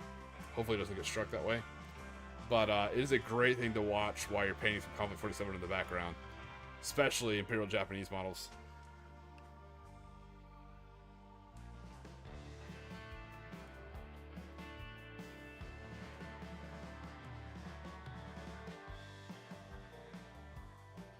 Have you ever seen Archer and Danger Island?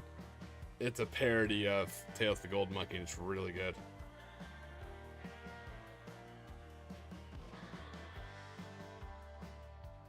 Alright, take it easy, Jenny. Thanks for hanging out with us for a little while. Glad you're taking a break from painting. You've been killing it, so take a nice painting break.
Yeah, sure thing, Nerd Herd. Hop in, join us. Come join and paint with us.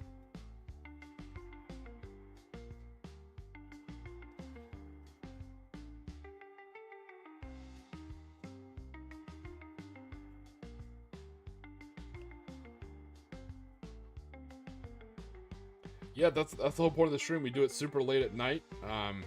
Or for me it's 2:37. But we do it, you know, from 1 o'clock Eastern to 5 o'clock Eastern. You know, that way it's kind of a super late show. Doesn't interfere with anybody else's stream. It's just a hangout place.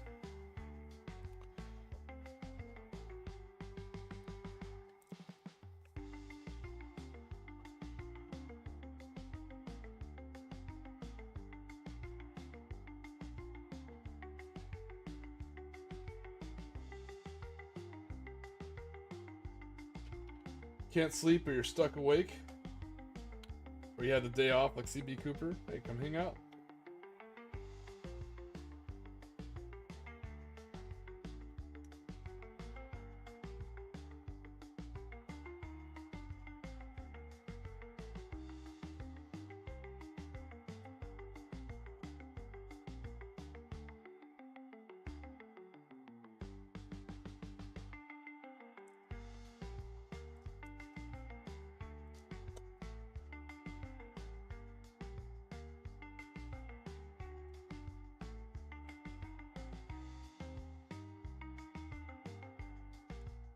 We're making decent progress on our mummies.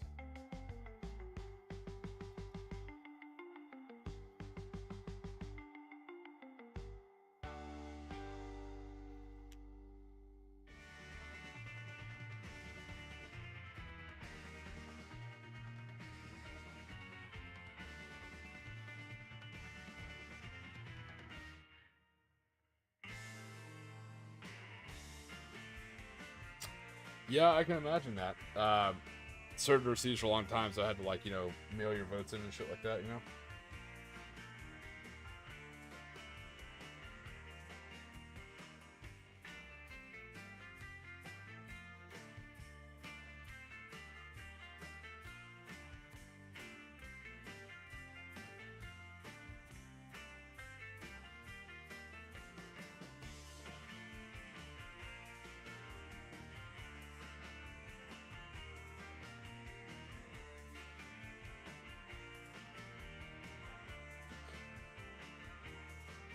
Yeah, it's the opposite. So I work for a California company. So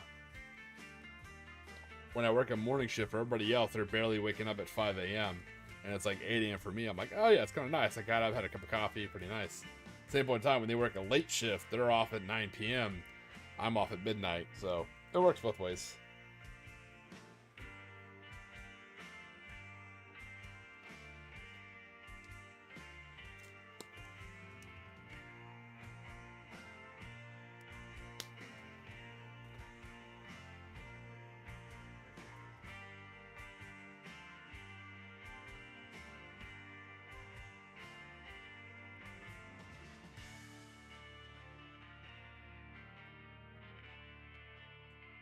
What we're doing right now is we're just putting the we're just doing the wrappings for all the mummies now. Then we'll go back and hit their bones. Then we'll go back and do the eyeballs. Finish these guys up quick.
Nice. Hey, thanks for tuning in all the way from Finland.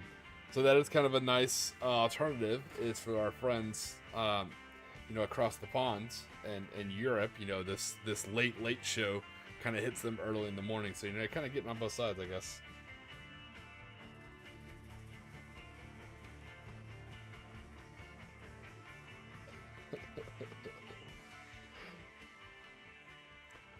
It's funny you say that, Squigger Sean. So, remember I told you the story about seeing the guy who was absolutely 100% a spook at the post office when I was renewing one of my passports. So I got said passport back, and I honestly forgot what photo I used for it. I straight up look like I belong on a FBI watch list on my passport photo. It is bad. It is 100% bad. I'm like, ooh, that photo does not look good. So I'm excited to get to use it here coming up soon when I go on that cruise. It's going to be hysterical. They're going to take a look at it and be like, ugh. They're going to run that one through the system.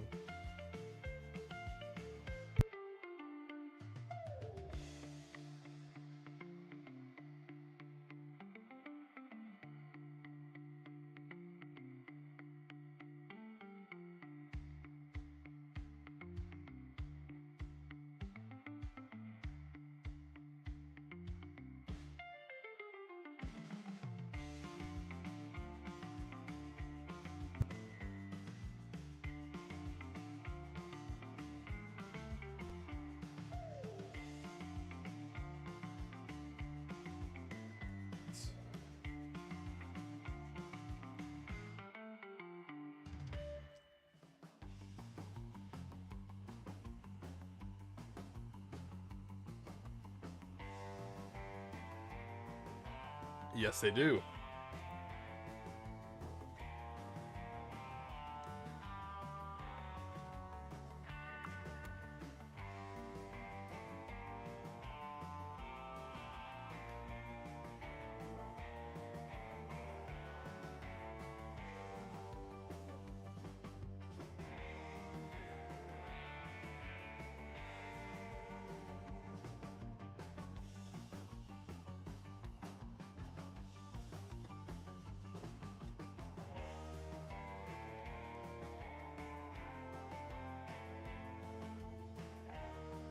Oh, hey, that's awesome. I'm glad it's easy to listen to on your way to work. That's great, man. Seriously, that's a huge praise, because that's and really motivating for me, because that's kind of one of the whole reasons why I started this. You know, I wanted to have a friendly place where people could hang out either late at night or early in the morning. Something that's just kind of fun to keep on in the background, you know.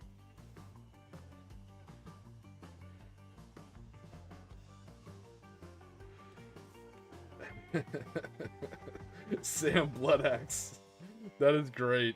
Oh, man. Oh, that's great.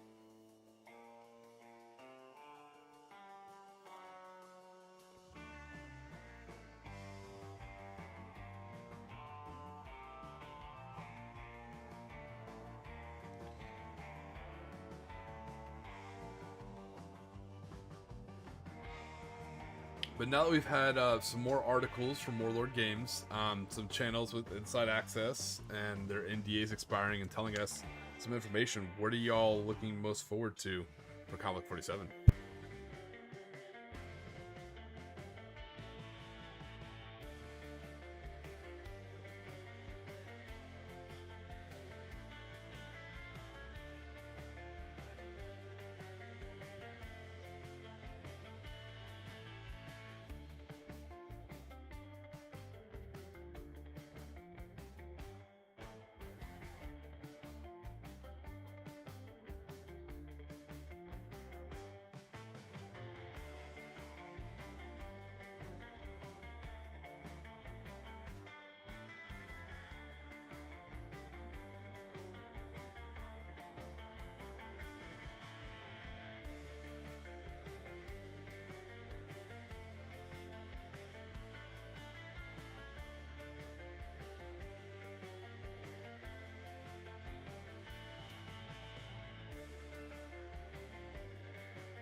Yeah, same with you, Commander.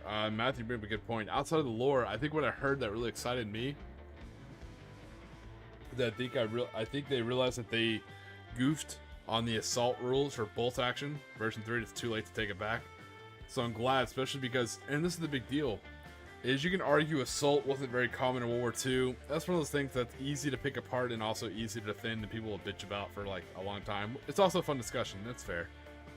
But Konflikt 47 assault is extremely important, especially with things like Schreckwolfen and Ursus infantry, you know, and Siberian terrors and Coyote walkers. Like, assault is a huge part of the game, so I'm glad they actually realized that instead of just porting in, you know, bolt action version 3 rules and calling it a day. They actually took the time to think about how assault is going to work for Konflikt 47. That made me feel a lot more comfortable.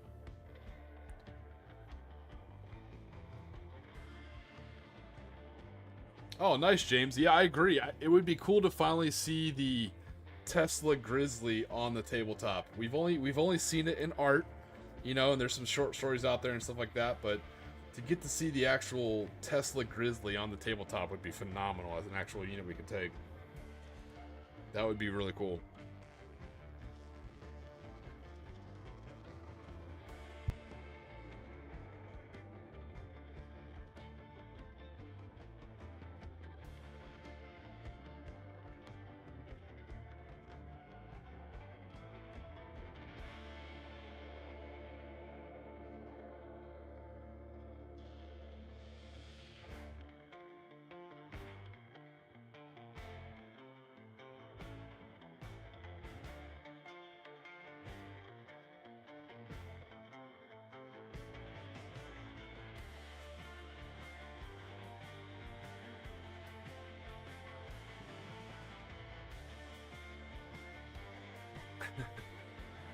I don't think I'll be LARPing as a IJN agent.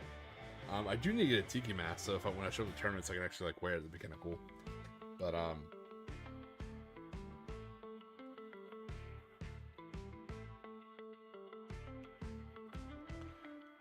not gonna lie though, if I ever do LARP as anything, Squig Hunter Sean, I would absolutely, especially because I'm obviously I'm for those guys who don't know, I'm big. I'm a bigger guy. Like I got hurt and I'm lazy now. To be fair, so gained weight. But I would love to do an orc version of Sweet Tooth, just like the model I have. You know, be like an orc Sweet Tooth. That would be awesome. That's something I would definitely cosplay as. It's funny.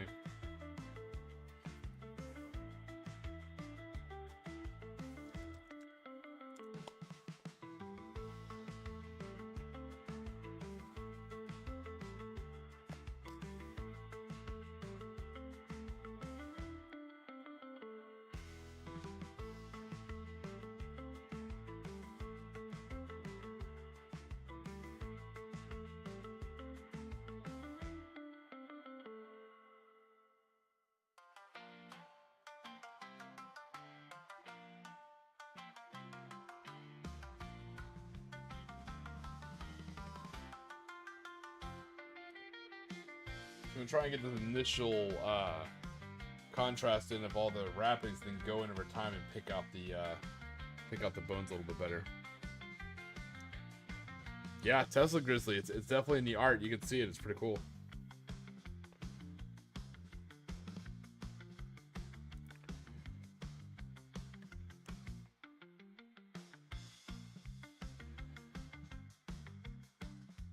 It's funny you say that, Matthew. If any of you guys ever served in NATO, or obviously if you live in Europe, you might, hold on, let me think about that story before I was about to drop a whole story. I'll save that story for later.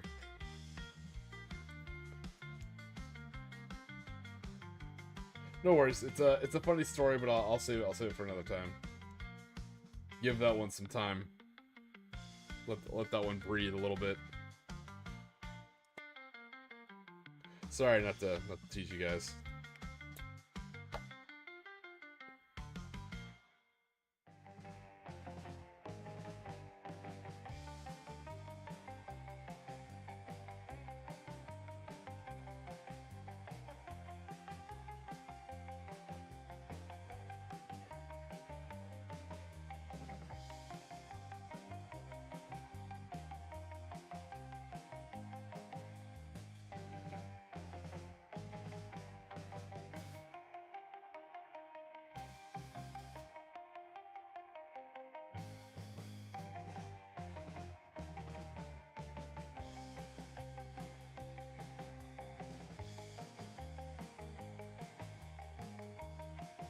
Now let me turn the questions right back on UKP if you're still here. You mentioned bringing aliens into it. Let me hit you with one. How would you feel about including like Hollow Earth and, you know, things like dinosaurs or kaiju or things like that? How would you feel about introducing that to your Konflikt 47?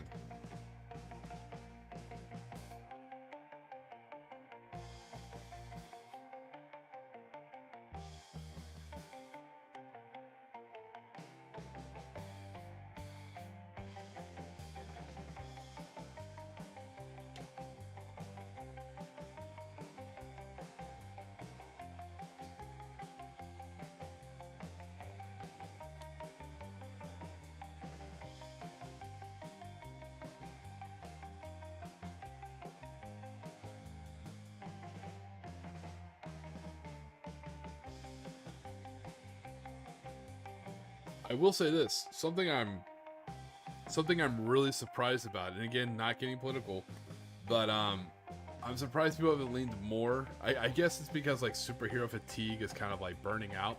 But I'm surprised people haven't leaned more into, you know, like the DC bombshells. You know, I kind of am with my my paragons are all, you know, superheroes of a mix of DC and Marvel. Like I said, I currently have the Shadow and Captain America. You know, here's Captain America.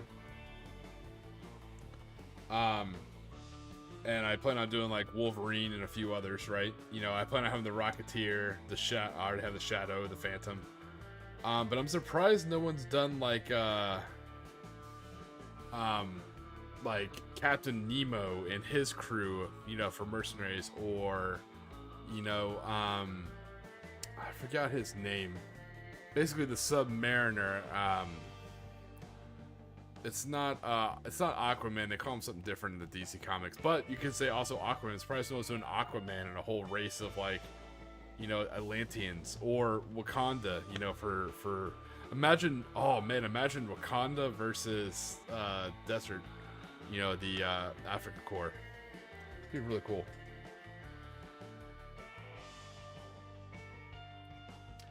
Hey, old game dad. Yes, they actually are. I only play a few different types of war games, and I'm definitely no expert on the subject, but that may be a good person to ask because I'm not an expert.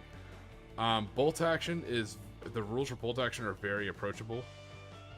Very, very, I don't want to say easy to pick up because it's different for everybody, but it's fast paced, but in a controllable and approachable way. What I mean by that, it isn't like, it isn't always I go, you go, kind of like chess where it's predictable, but it's also not I move all my pieces and you move all your pieces like other tabletop war games. Because of the dice pool mechanic, where each unit you have has a colored order dice, and they go into a bag and you blindly pull it out of the bag or cup to see who goes next.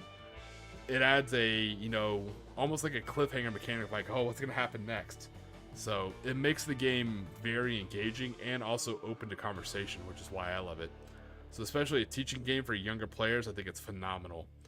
But don't just take my word for it, because I'm just a floating tiki mask. Let me go grab you a video from a buddy of mine. He just recently did a bolt action event targeted towards new players, particularly possibly younger players as well. And apparently it went off very well. So let me drop that link in here for you and maybe give that a watch.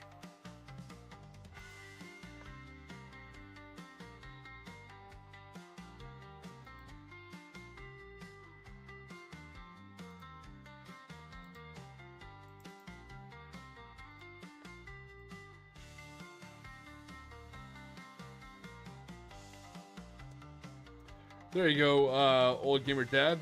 Give that a look. His name's Zern Central. He's a great guy for bolt action. Probably one of my favorites. Yeah, go take that out. He did a kind of like a boot camp event because we're both running like our first, you know, bolt action events. I mean, have been chatting back and forth a lot, and so I'm really happy the event went well. Yep, Zern. Yep. So definitely give that a look at. Hey, what's going on, Edgar? How you doing?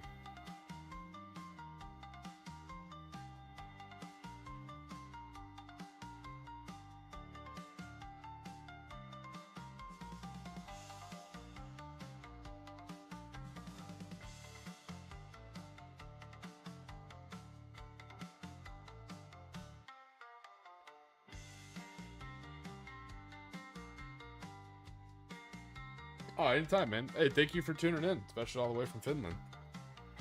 Always happy to answer questions that I can. Sometimes I'm not the right person, but if I don't know the answer, I'll definitely target you towards someone who I think is, you know. Breakfast since 8 a.m. Nice.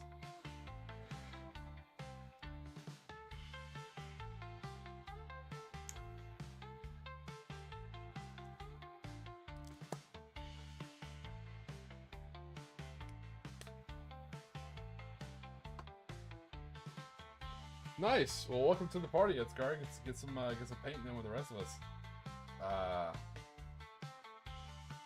I'm not fully burned out yet where I need a break, but I did finally finish my kit bashing, which I was excited about. So I actually got my my Tiki Warlord for my orcs, which is pretty cool.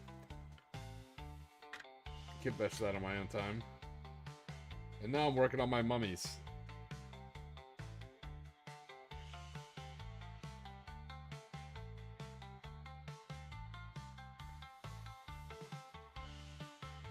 Yeah, we're just talking about that. I think what Discord was that? I think it was Morning Glory's Discord. Somebody was asking about how the Scorpions were in first edition, and I can only give my anecdotal evidence, which may or may not be accurate, but it's my opinion. They're good. They're a bit of glass cannons, especially with the way pinning works in bolt action OG. How pins can affect your accuracy. They're great. They have reconnaissance. You can take them with the light compression cannon. They have, you know, mini machine guns in the front. And the whole point of it is, when you read the lore, is they're supposed to replace all the numerous armored tractors and tankettes that the Imperial Japanese Army and Navy had. They're all supposed to be moving on to the Scorpion platform. So that was really cool. And when you look at it points-wise, the Scorpion's a very good competitor for the Type 92 tankette. It's more expensive, but it has a bigger bang, you know, and it has 7-up armor all around because it's a walker. So the Type 92 tankette is still glorious, you know, low cost for what it is, 7-up armor, reconnaissance rule, or recce rule if you're across the pond, bow-mounted heavy machine gun, and a turret-mounted mini machine gun. Still a glorious platform, and a little cheaper than the Scorpion.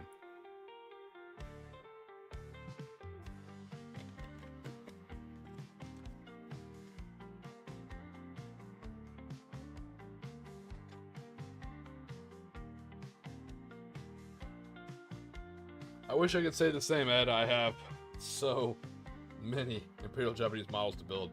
I was almost catching up, and then I bought an army off a friend who was selling his to raise some funds. So I bought his whole bolt-action Imperial Japanese army. So much. More tanks. A Chud gun. Shit tons of infantry. I was like, oh my god. It wasn't like I'm never going to financially recover, because luckily he gave me a good price. It's like I'm never going to, like, personal time recover from this purchase.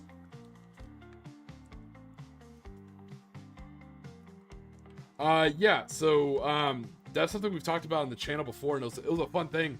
We talked about the Type 94, and while it's one of those lost in translations, yes, you can call it a tankette, but what it was designed for, what makes it super cool, is the Type 94 was actually a special, it was an armored tractor.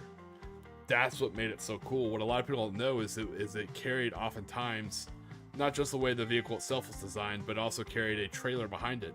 Sometimes that trailer could be used also as an armored trailer.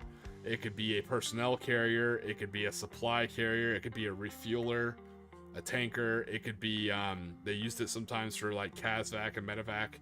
Obviously rudimentary World War II style, right? But, that also being said, you have to understand, going to the dark side, Unit 731 also did use it as a agent dispersing device. So if you've ever played the game Command & Conquer Generals, where they talk about the GLA toxin tractor, that was absolutely a real world unit. It's just the Imperial Japanese used it in World War II, and it was the Type 94. Now they call it like a water purification tractor, or they come up with all sorts of like legal terms for it, but they absolutely did use it to disperse chemical agents. Yes, so Type 94s, they don't get a lot of representation, but it's a super cool little Imperial Japanese history they can dive into.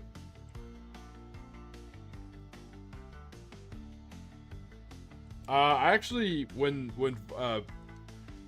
Bolt Action 3rd Edition first came out, I built a tank heavy list just honestly for the memes. So what it is it's 2 rifle platoons. The rifle platoons have the bare minimum, so I think it's 1 officer in experience, and I think it's 2. With me, I take militia rifles, so 2 militia squads, 5 soldiers each, and they just have rifles. And then I was able to take 2 armored platoons, and I think I was able to fit in, last I looked, I think it's like 8 Chihas, all inexperienced.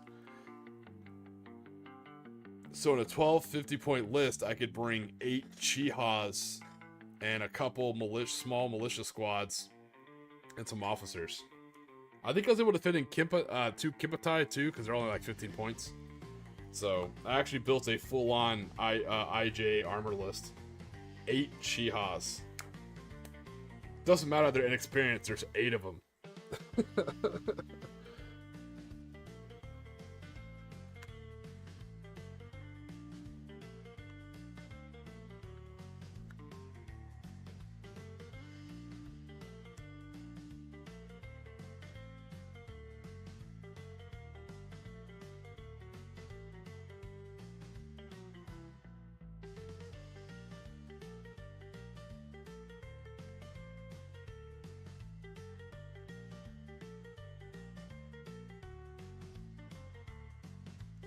Totally understandable. Sorry to hear that, old gaming dad.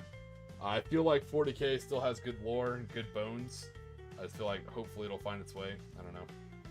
I like Orcs, so I still like it. I like the guard.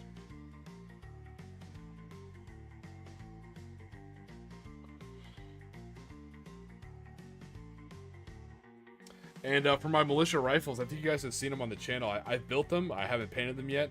So I built them using Wargame Atlantic's Aztec models and Frostgrave Ghost Archipelago native models. So I combine those to make my native riflemen. So they actually look pretty cool. Oh, and I forgot, in that list I also have lunge mines. It's a filthy joke.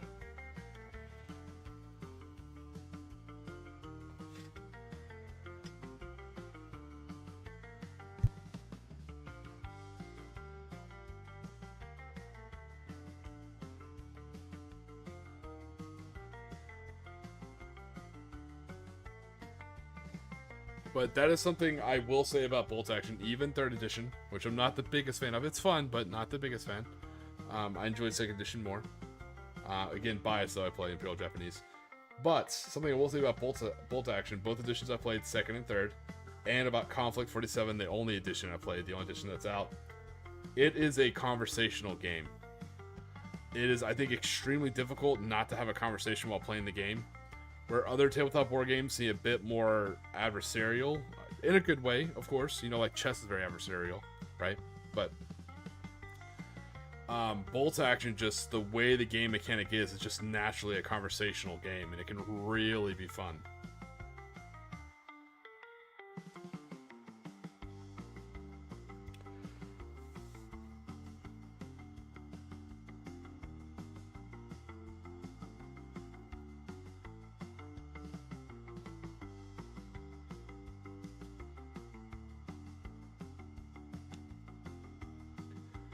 Yeah, I'll see if I can find that list and I'll read it out. I'm trying to think, yeah, because I forgot. I have inexperienced lunge mines, inexperienced, obviously not even inexperienced, but like militia rifle squads, Kimpatai, and an officer, and then just H inexperienced Chihas. What's funny is when I when I built the natives, so even the lunge mines, they're natives, right? So they have a shield and a lunge mine.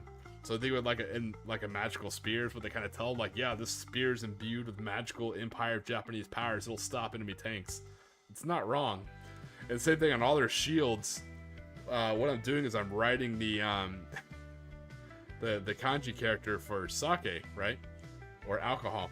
And what it is it's the top of the barrels. It's the top of the sake barrels, but they're passing them out as magic shields to the tribal riflemen, telling them like, oh, this is a mystic, ancient Japanese rune that'll protect you from all bullets.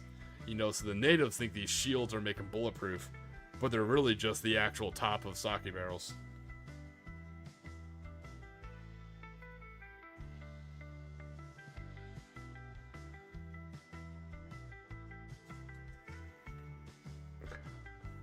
That Scar, that is awesome.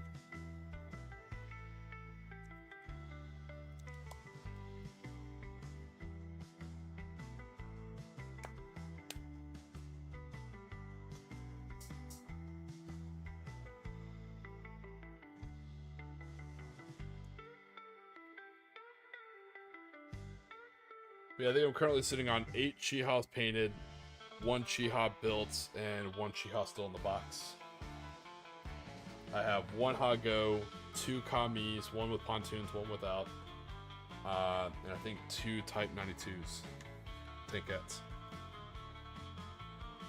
I think someone gave me a Horo. I think I have a Horo in a box somewhere. I don't know. I'll find it. And then if you're counting Konflikt 47, I have 3 Scorpions, 3 or 4 Scorpions. I think I have 3 Scorpions built and painted, and 1 Locust medium mech built and painted. I love my Locust. I got to use it at my Tijuana 1947 game, so I named it the Goo Goo Muck. The Goo Goo Muck slaps. I perched him in the back line because he's so tall he can see over the buildings. And I didn't even move him. I just kept him static for the accuracy boost, you know, of not having to move and shoot. and he just slapped shit down with that medium AT gun and those chin auto cannons. Just absolutely beat shit down.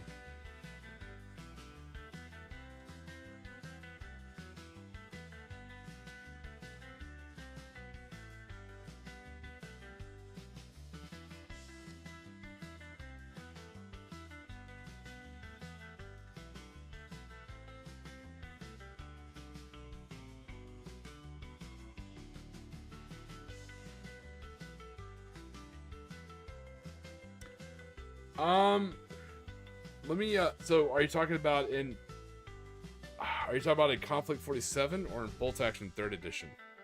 Unfortunately, those are two separate things. It's gonna be, I know you can, and yes, I know you can use, they said for Konflikt 47 2nd Edition, you can use all your Bolt Action models, so I understand the question, but the reason why I say is when you compare points-wise what you could take instead, it's kind of a just trying to get all my information so I can answer that as best I can, if that makes sense.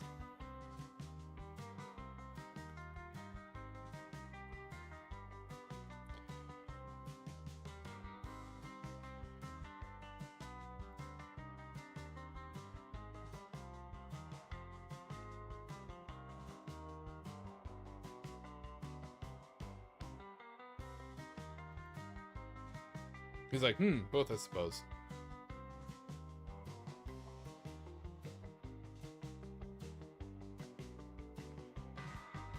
So, you know what? It's not my money, so it's hard to say.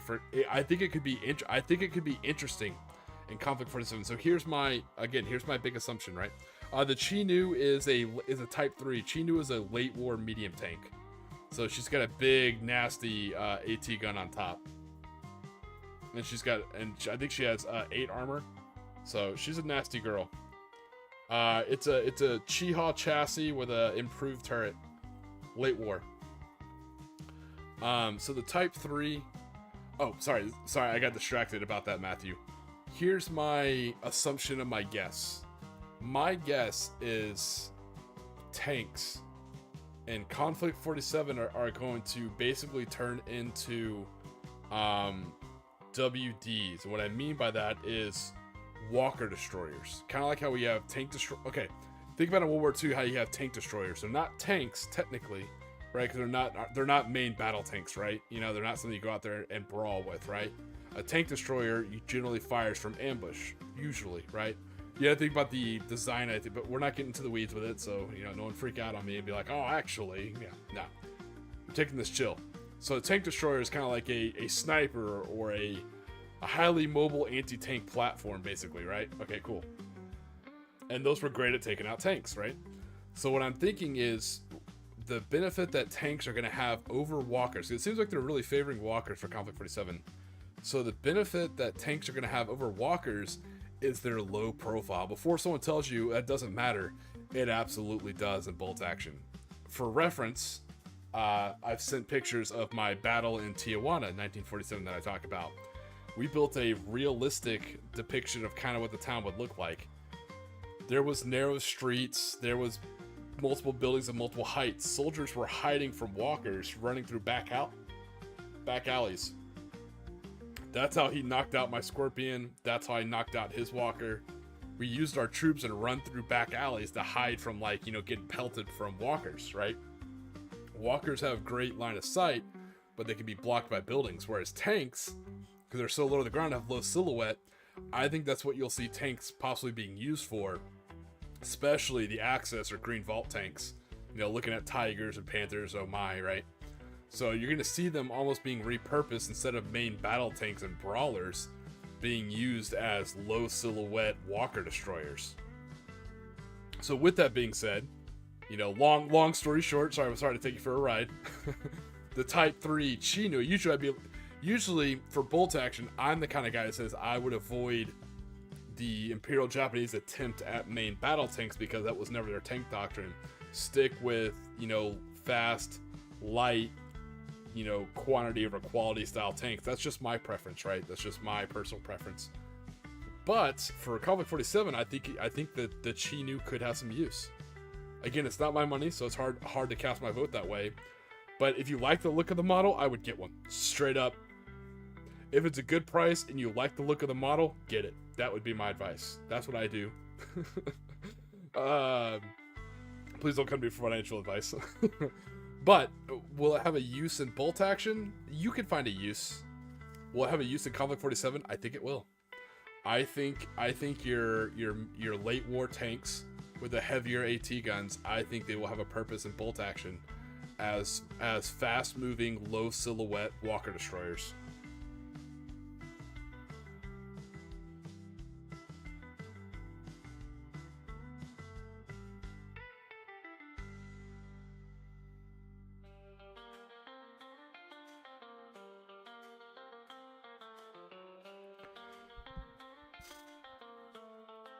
So, there's my long-winded answer to your question, and just some musings. But again, that's why when people ask advice sometimes on how to play Imperial Japanese, I always say, hey, I'm not a tournament guy, I'm not a meta guy. There's other people who are much more skilled than I to ask, but, you know, there's also different play styles in Imperial Japanese. My play style is very similar to the GLA. I do fast mobility, rapid, light vehicles. Just my style. So that's where I lean. So I shy away from heavier tanks or medium tanks. You know, I lean a lot more towards light tanks and rapid force. But there's different ways to skin that cat. There's different ways to play Imperial Japanese. I've seen people take all sorts of cool stuff, and I think it was Edscar. I think it was you. It might have been Edscar. Somebody was saying that Bo, if you're familiar with Bo and bolt action, he's going to release a video talking about, oh no, I think it was Zern. It was Zern who said it. Yeah, it was Zern. Zern Central said that Bo's going to release a video about someone who took Imperial Japan to an event, and I think got 4th or placed. I'm not sure. So, that'll be cool to see. Nope, sorry, Edscar. Got it mixed up. It's been a long week, buddy. I've been all over the place. I thought it was you, but it was Zern Central. It's a different conversation. I apologize.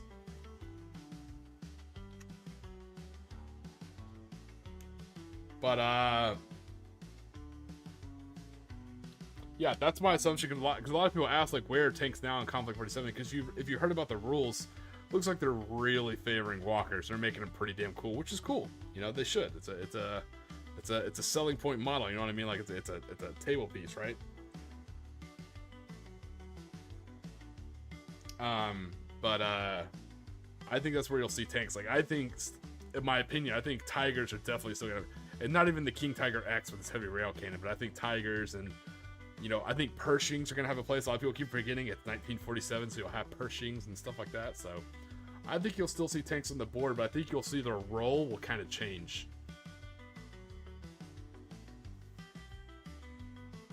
I think people who play on, like, boring tabletops, you know, or like open country, it'll be a little different. But I think when you're fighting in towns, it's gonna be very interesting. Yeah, I made that joke. You know, Warlord Games made a Gundam tabletop game before Namco did, because they're working on a Gundam tabletop game right now. But no, I said it during that Tijuana game, and I 100% believe it.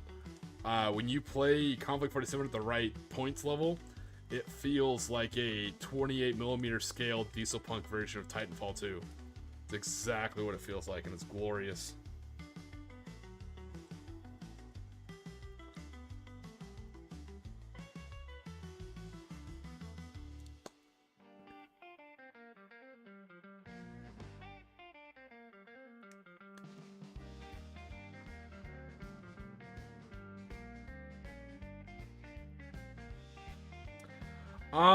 It's hard. So I've heard some of the rules, old gamer dad, but I can't give you a good opinion on that, because I'd be speaking on my ass, frankly.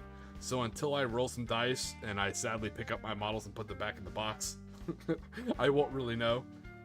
So unfortunately, I'm not educated enough to answer that question. I can say first edition, our OG Konflikt 47 is absolutely more killy. You will be dropping models left and right. When you have like a zombie unit or like some Shrek Wolfen come in contact with your forces, yeah, pieces are coming off the table.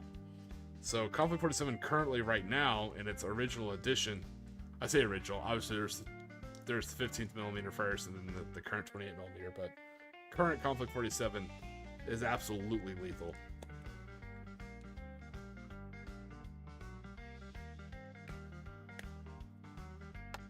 I keep referencing it, but when I played that big Tijuana game, I need to make a bat rep for that. When I played that Tijuana game, I think after the first turn, we were losing models every turn. It was absolutely ruthless. So just good fights. You know, some got taken down. I lost one out of stupidity, but that was my own fault. But, you know, zombies getting hit with flamethrowers. Coyotes getting taken down by Panzer Shrek carried by Imperial Japanese battle frames. That's...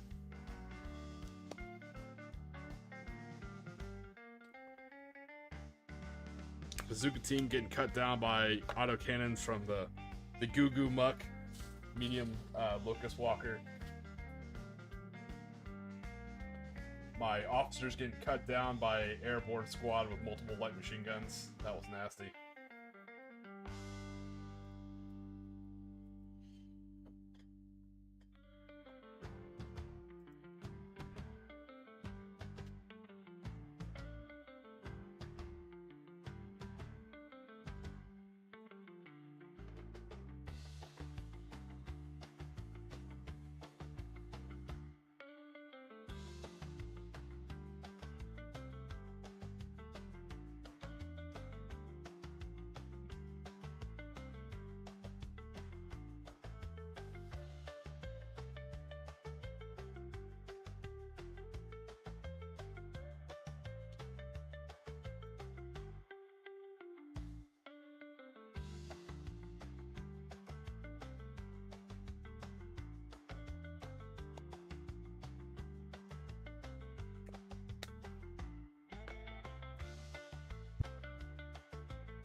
Alright, working on mummies, working on mummies.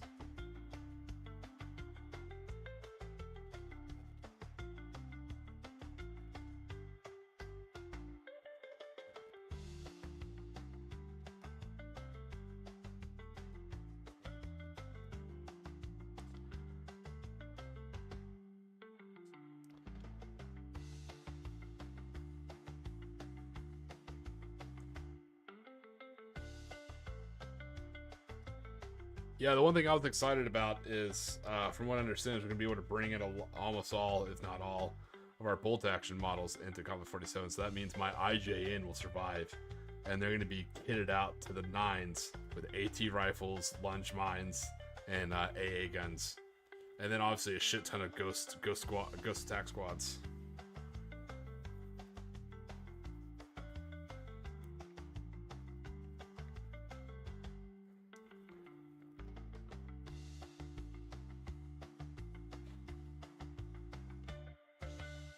I don't think I know everyone's excited to play Konflikt 47. There's actually a good amount of people excited to play the Empire of Japan, which I'm stoked for.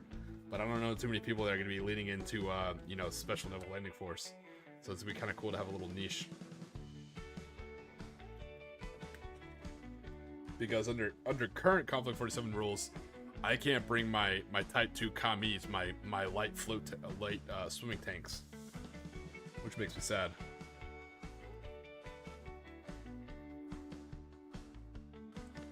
I should get the Type 3, the medium swim tank, much bigger.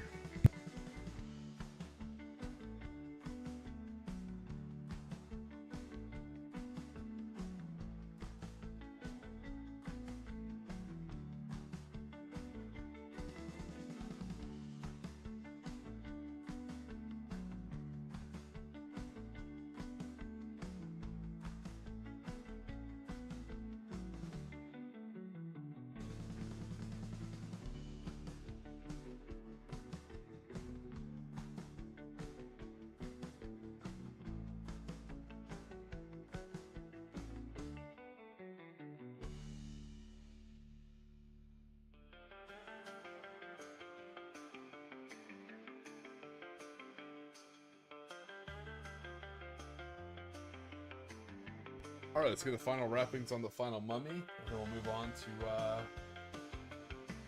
our Paragon hero over there, and hopefully finish him up tonight. Be one step closer to finishing my vow. Not only have I been terrible about keeping up with the vows for Penal Legion, but terrible about doing my own vow. But I've got a lot of terrain built, painted.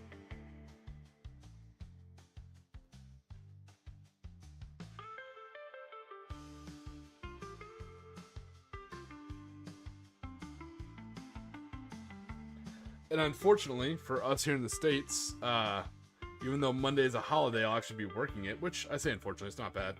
You know, you're looking at, for me anyways, you're looking at straight pay plus overtime pay, so not too shabby. But, I also took up my day off, which would be sad. But, I may set up and test my, my beach landing. I have a small wargaming table set up in my garage. I may set that up. Test it out. Small 500 forge versus 500 forge, see what happens. Yeah, I'll be working too. Yeah. Nice. Well, buddy, we'll be working together then, you know?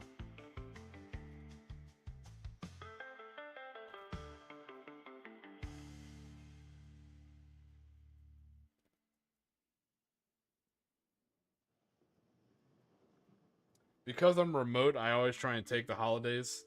That way my coworkers who actually like are in the area can take the time off, you know, or spend time with their family and shit like that, so. Works out well for me too, you know, it's overtime, but.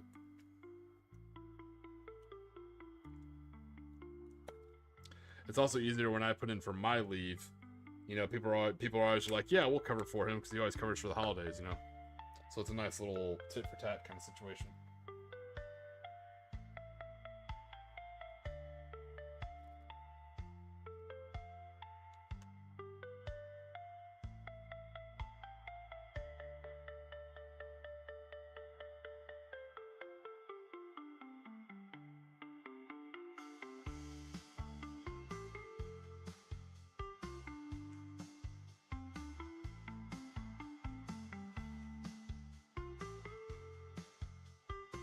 I know it makes them look kind of like wet and gooey zombies, but when this dries, when this dune contrast dries, it actually gives a really good bandage effect.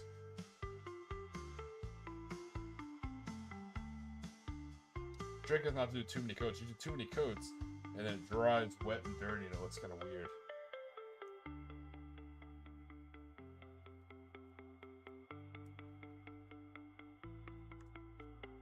For instance, let me lower this down. This one's kind of drying already, you can kind of see it. And then the parts left unpainted, ready to go back and actually paint his bones in, so. And these are Reaper miniatures. I think you get 3 mummies to a little blister pack.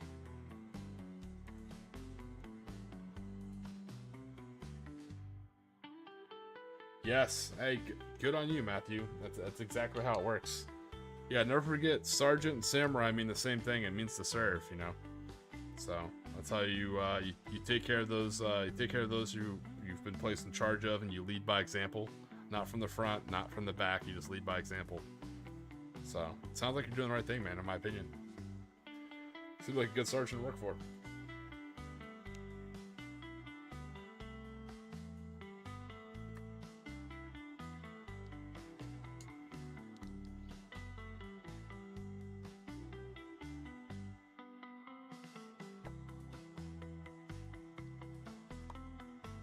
Alright, let's get this guy going.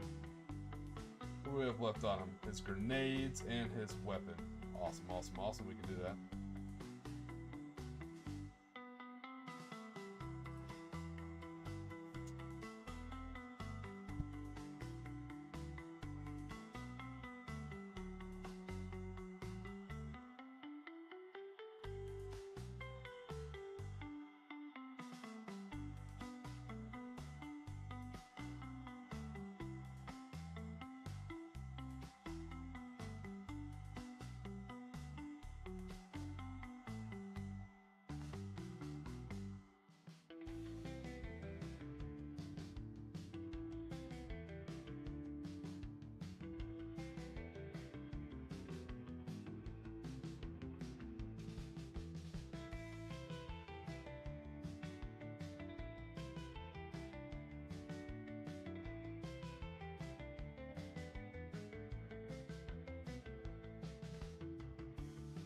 Oh, I just realized I'm muted. I'm so sorry.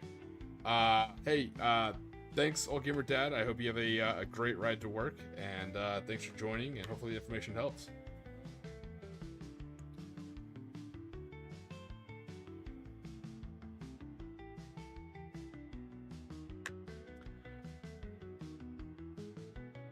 But what I was saying is, I was really happy when I saw that they're changing the rules a little bit for assaults.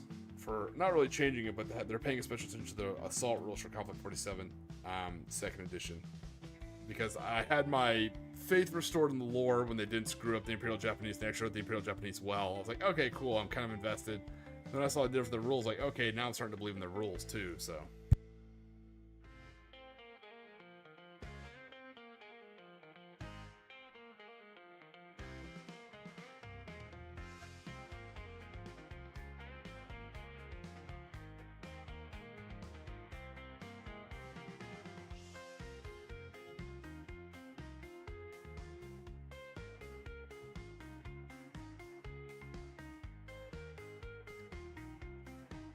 All right.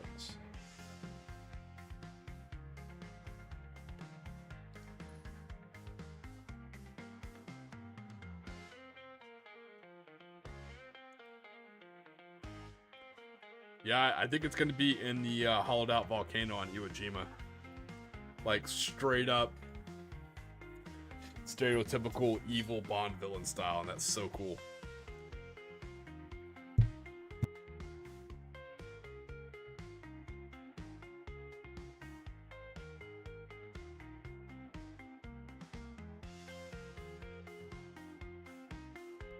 Yeah, that's what they kind of mentioned in the lore. There's something going on the volcano on Iwo Jima, so we'll see.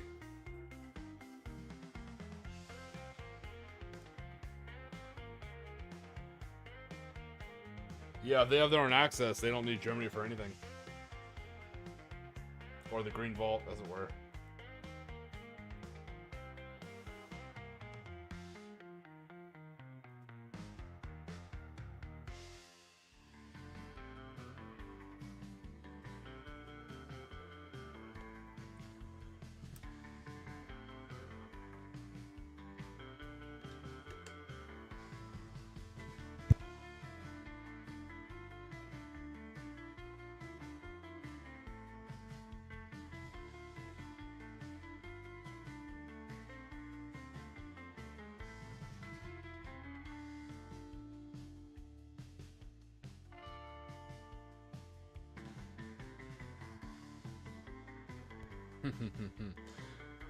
Commander, we'll see if it comes up in the lore. Yeah, and I still have that crate book on my list of things to read once I finish the current books I'm working on. I'm excited. I've always liked the topic of Q ships. I've always found it fascinating.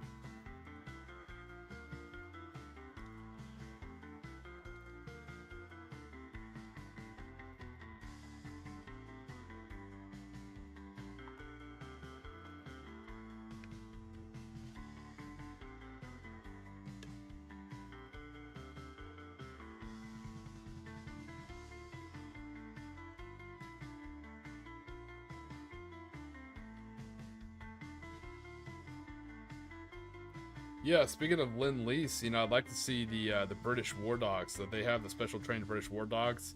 Also work for the U.S. Marine Corps. That would be really cool. That'd be a nice little exchange of technology.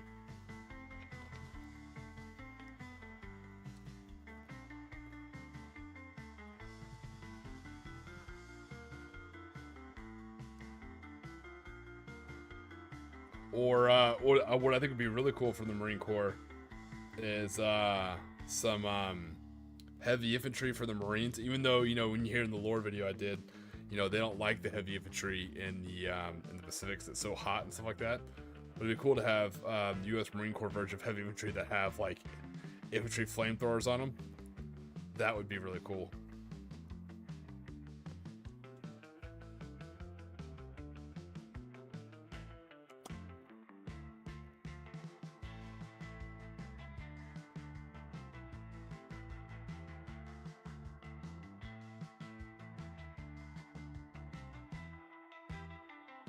That's something really unique you do the Marine Corps that I think would be pretty cool.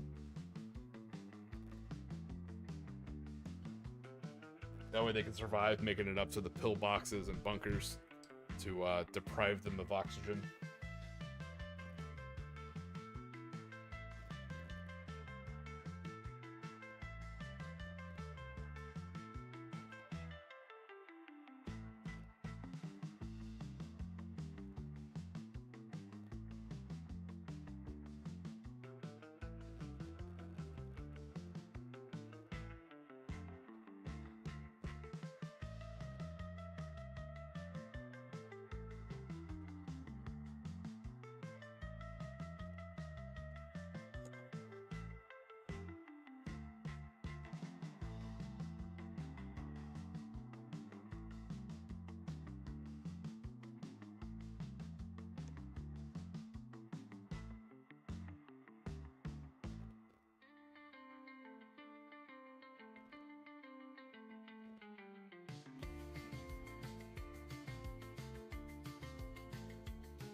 Paint this weapon. Paint this weapon as grenades, and then it'll be just about done. We just gotta base him.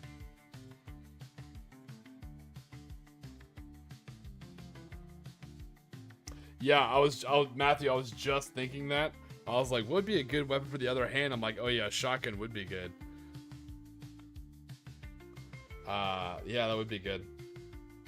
What's funny is I always felt like the compression rifles for the Imperial Japanese in current Conflict 47, I always felt like they functioned how a shotgun and a tabletop should function, if that made sense. Because they had two weapon profiles. They could either fire multiple shots at -1 AP, or they could fire one shot, you know, normal strength, normal distance.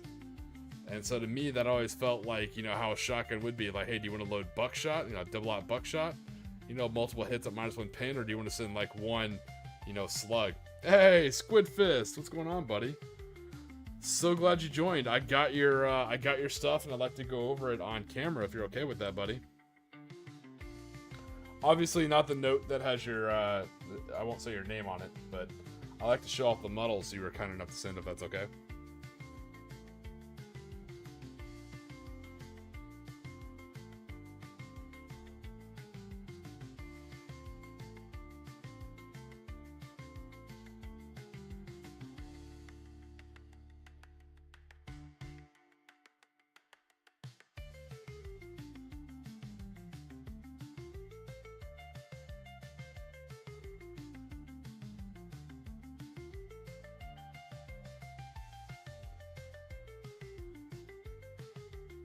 Yeah, that's exactly what I was thinking, Nerd Herd. Yeah, like actual Marine Corps engineers, that would be fucking phenomenal. And actually, oh, get this. Get this, this is gonna blow your mind. What if they're not Marine Corps? What if they were CBs? That would be cool. Marine Corps get access to, you know, CB heavy combat engineers. That would be awesome.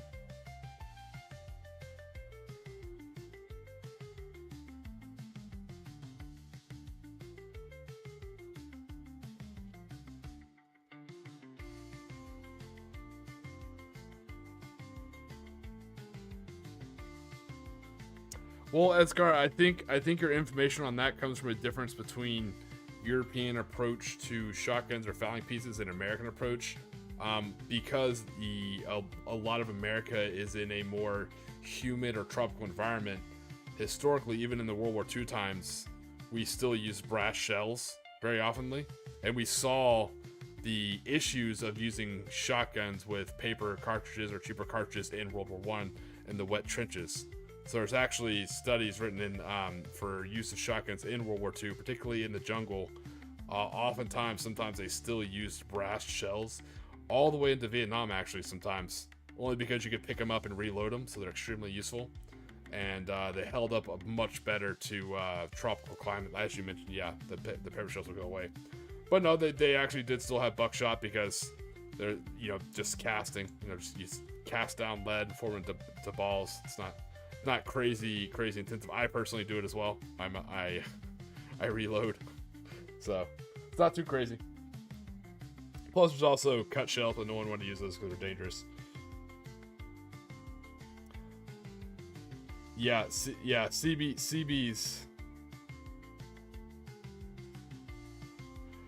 Yeah. I think CBs would be the much cooler approach. It'd still be kind of cool if they were Marine Corps, but like I said, I think leaning into like the CB construction thing would be awesome. All right, let me grab Squid Fist stuff here.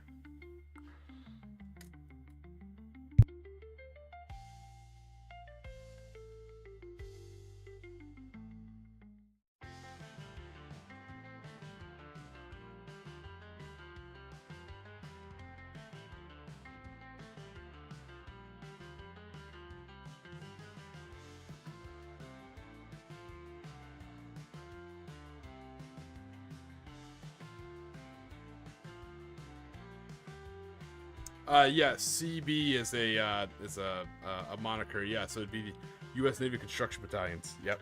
So as far as introducing that as a unique kind of RIF-Tech unit, unique to the United States Marine Corps, they could actually take CB support as, you know, heavy assault engineers. They could be in heavy armor, have a hand flamer and a shotgun, maybe like a satchel charge.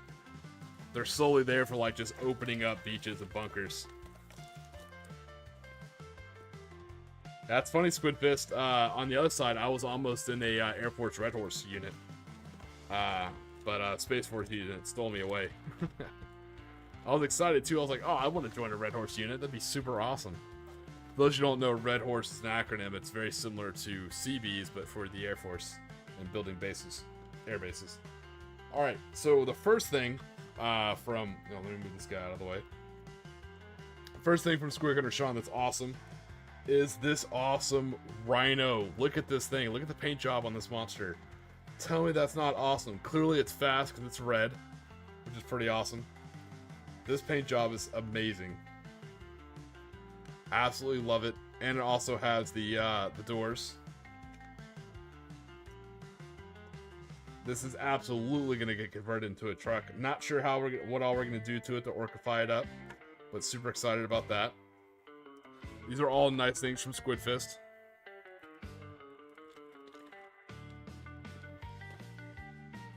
Also got some Freds here. Oh yeah, look at all this. Yes, look at this goodness. This is like a mech boy's dream, right? I just found like the shiniest loot. Look at all these bits. Oh yeah. Oh man. I'd get some other trucks and like hip bash them into like half tracks now. Oh man, I'm so excited.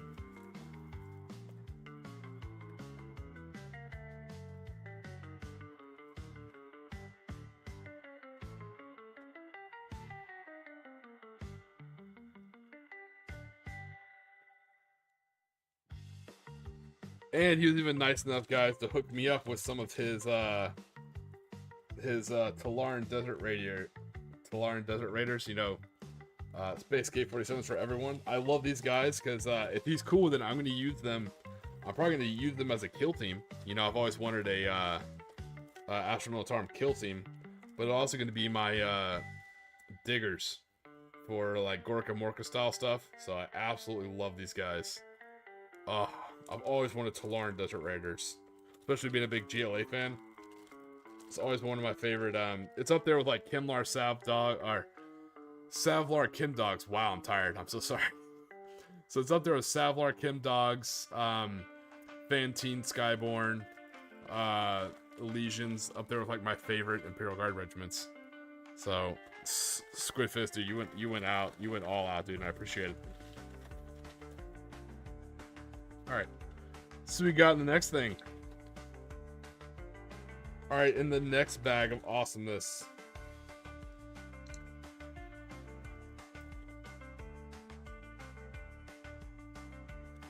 Also, Squidfist, I don't even have to look at the address on the bag. I can take a look at the sandwich bags and know exactly where these came from, which is kind of funny. All sorts of good bits. Oh yeah, I'm just gonna start stacking bits on this table and you can see all the awesomeness.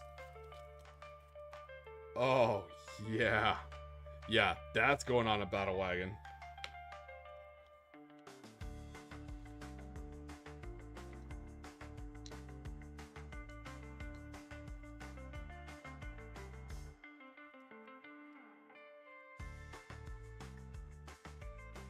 Yeah, you can't You can't beat bits like this. Oh man, the battle wagon's gonna be awesome. Yeah, it's just more and more. I don't want to show the name brand of the bag, but oh yeah, there's so much more bits. I'm so excited.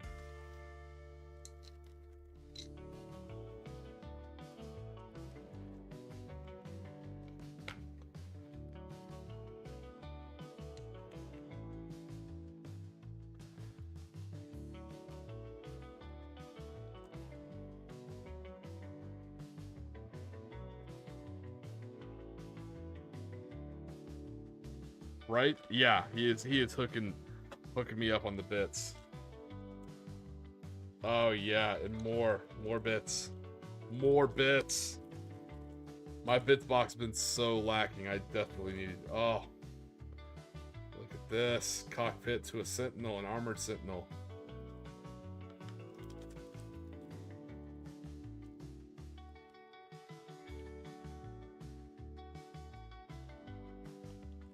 So much good stuff.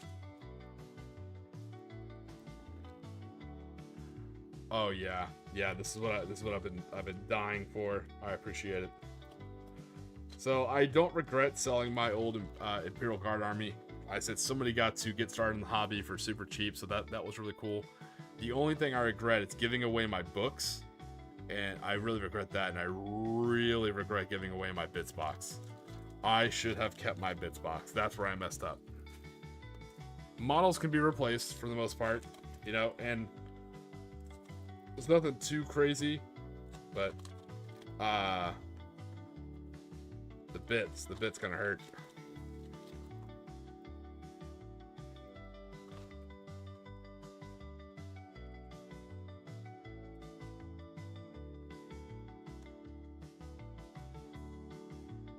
That's not it, there's more. I'm telling you, he sent me like a whole treasure trove of stuff.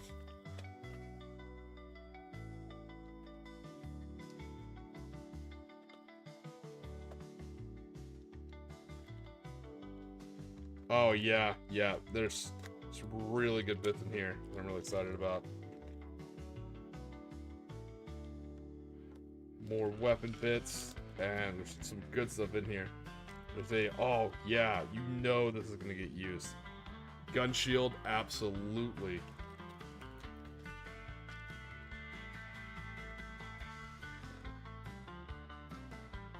Oh yeah, absolutely. Oh yeah, 100%. Getting used.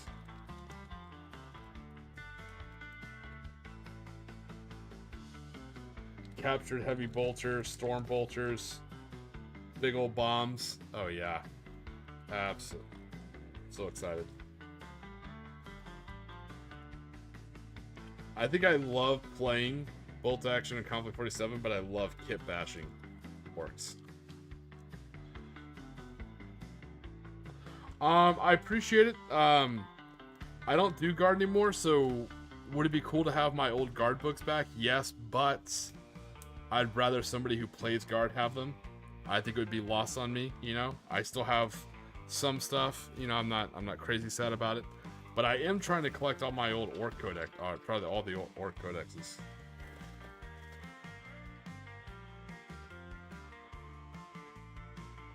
And then we have a rhino in pieces, which is one of my favorite parts. Oh, so much to build, so much to do.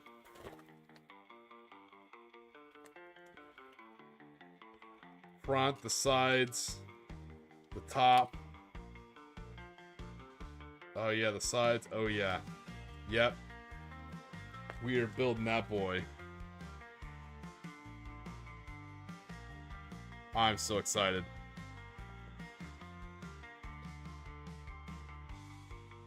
All sorts of weapon bits too. So I'm gonna be honest, this rhino may actually end up going on top of my cargo hauler, and this will probably be part of my battle wagon. This will probably be what I build the actual like cannon for on my kill cannon on for my battle wagon. I'm probably gonna use put a metal box, you know, put the rhino without treads on top of the cargo hauler as like a armored platform thing. So I'm pretty excited about that. Awesome box. Thank you, Squidfish, from the bottom of my heart, buddy. I now have your address. Not in a menacing way, but I appreciate this, and I'll definitely be sending you some models or some merch or something in return, buddy. I can't tell you how much I appreciate it. As a matter of fact, we're gonna keep my war boss away. We're gonna keep this sexy rhino right there.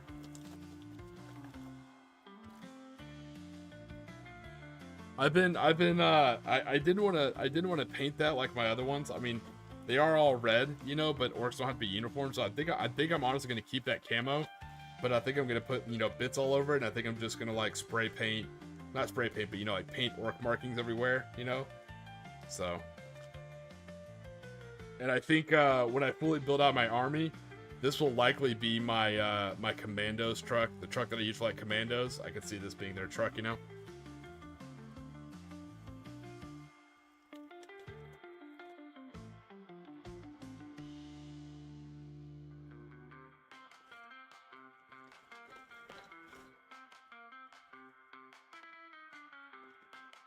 Seriously, Squidfist, I can't thank you enough, brother. I was so excited to show these up. Shut up, I'm not crying, you're crying.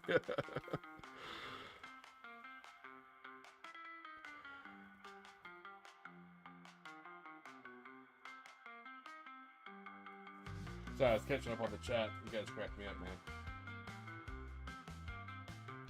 Y'all are the 100% the best part about doing this. Is I'm not gonna lie, I have the coolest community. Not a humble brag, you guys absolutely are the coolest community, so it makes this a lot of fun and a pleasure, truly a pleasure and enjoyable thing to do is to stream. You guys are awesome. You guys chat, you keep me awake. Even nice enough to send me badass fucking loot.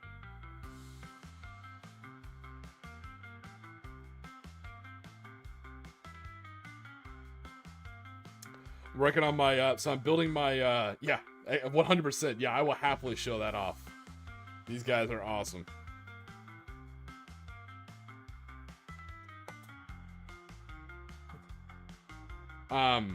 So I have the package to send off to CB Cooper. It's just about done. And I've been packing my, speaking of brag, I've been packing my prize support. So I have all the bags and everything. I've been packing up the prize support for the Clash of the Caribbean event. I'm excited because I need to take that 24 off the thing, because all the stuff in there was self-funded or funded by the channel through purchasing of merch. We got all our gift support. None of it came from Warlord Games. Not that that's a bad thing. You know, when Warlord Games supports the events, I think it's super cool, and I love them for it, but this event's not supported. It's 100% organic by us, for us, so I'm pretty excited about that. And it's some cool shit, I'm not gonna lie. There's 6 people at the event, and there's 3 prizes, so you have a 50% chance of getting some cool shit.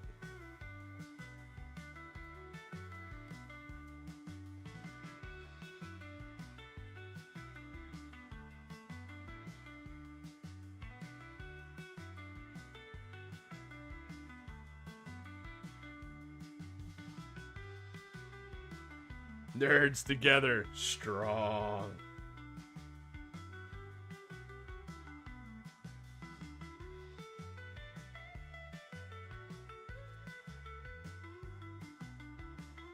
Yeah, so just to let you know, so I'm currently converting. I bought a I didn't buy, it was actually a trade.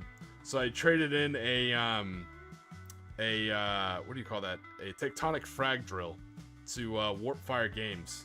They were very excited to have it, by the way. They're like, yeah, we'll take that as a trade-in, 100%.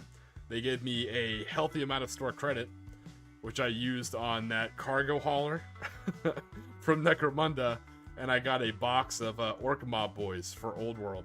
And I've been using those dirty boys to kit bash into Orc Boys, and the cool thing is I found a website that has some Orc bits now, and I found cybernetic bits. You know, so cybernetic arms for Shudas, cybernetic arms for Choppas, and cybernetic legs. So I'm actually finally going to build some Beast Snagga Boys. I have nothing against Beast Snagga Boys. Rules-wise, they're cool. But lore-wise, when I read them compared to the older books, they seem almost more to me like Ard Boys, you know, like the old Hard Boys, or the old Cyborgs, you know? So that's kind of how I'm going to build mine. It's almost more like Cyborgs, you know, or Hard Boys.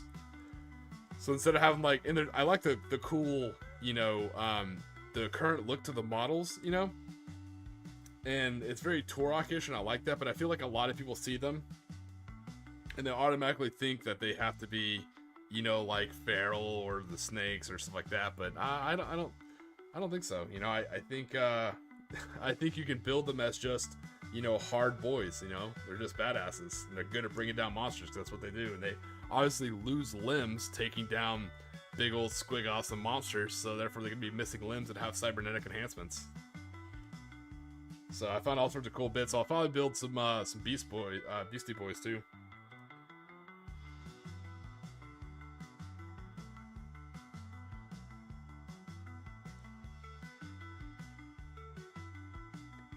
Let me get the first layer of basing on this guy before I work on his go back to work on his weapon and his grenade.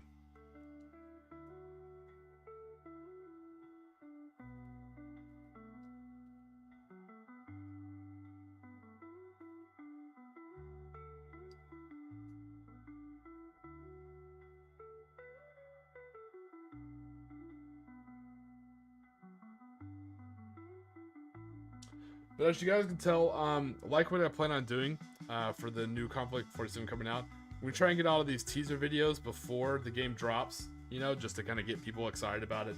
And when the game drops, I'm probably going to be, if the lore is good, I'll cover the lore videos. And I'm sure someone will beat me to the punch, or I'm sure someone will do it better than me, and that's okay. I'm totally happy for them to. I'm going to cover it in my style, and when that happens, I'm probably going to... not delete my old ones, but just label them as old, you know, and maintain the lore. Same thing with all my shorts. Once the new thing comes out, all my shorts are going to be invalidated probably, so I'll have to go through and label those as old and start creating new shorts. So not a big deal.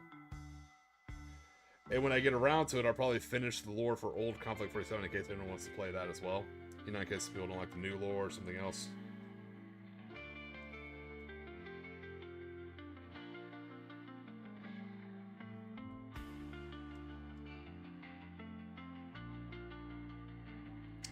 But on the...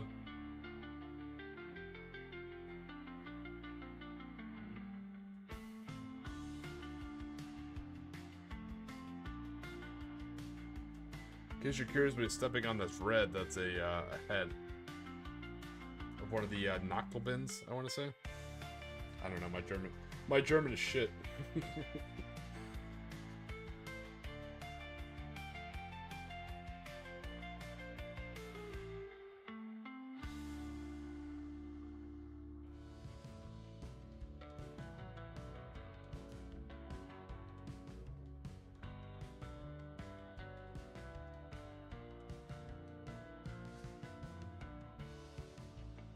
But seriously though, that was absolutely awesome. Squidfit said I appreciate it. But yeah, we're probably gonna put like a skull here, a shoot a boy up here, probably some spikes everywhere, all sorts of graffiti and stuff like that. It'll be pretty good.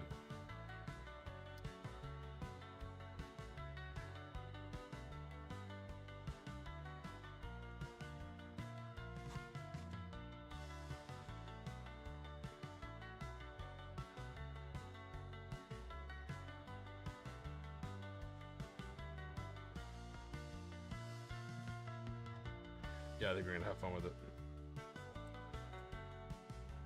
Yeah, I love that you're doing your heavy weapon teams as technicals, man. That's so cool.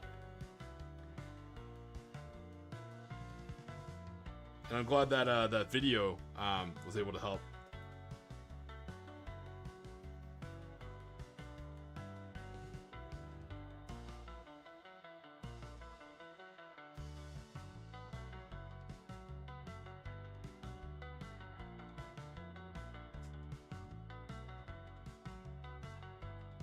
Oh, hell yeah, Matthew. Let me take a look at that real quick. Always like looking at your stuff, man. I think you do a really good job painting your IJ. And I think it's, what I really like is it's different than mine. So it's not like, hey, look at models, we all have the same paint job. No, yours are wildly different than mine. Yes! Oh, those look good. Who doesn't like a good woodpecker? You know what I mean? Interesting color for the helmet. The bullets look great, by the way.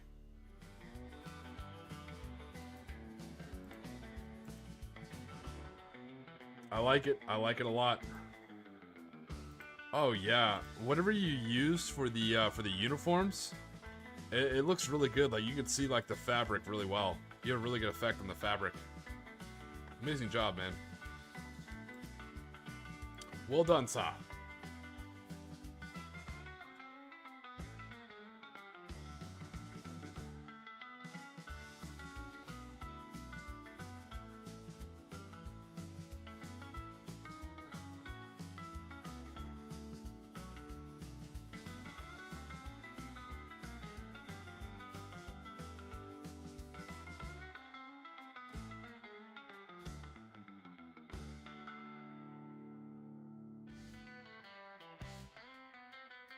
Yeah, I did love my Elysians in 8th. I didn't get to play very much in 8th, I only played a few games.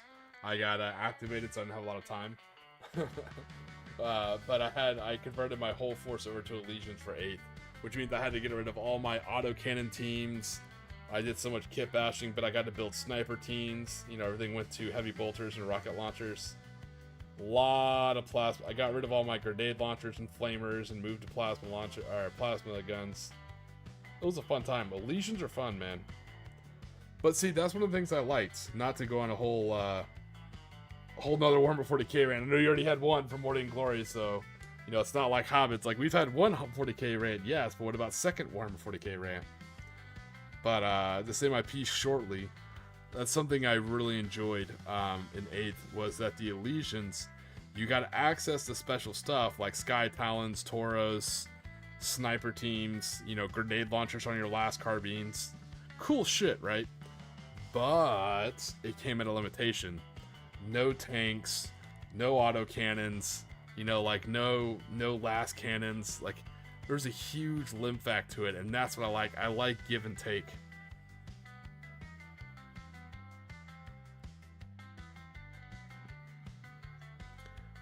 And I think I mentioned this last stream, so I don't want to repeat myself too much. You guys probably think I'm going senile. But that's something I'd like to see from either, maybe not from Warlord Games themselves. I don't think it should be on them. I think it should be something that you do locally with your friends. But I think it's cool to introduce a give and take system with different factions, like the Marines. I think the Marines should get access to certain things unique to them, but they don't get access to other things, kind of stuff, and it kind of makes it kind of fun to take. But I may be going too thick into the weeds on that.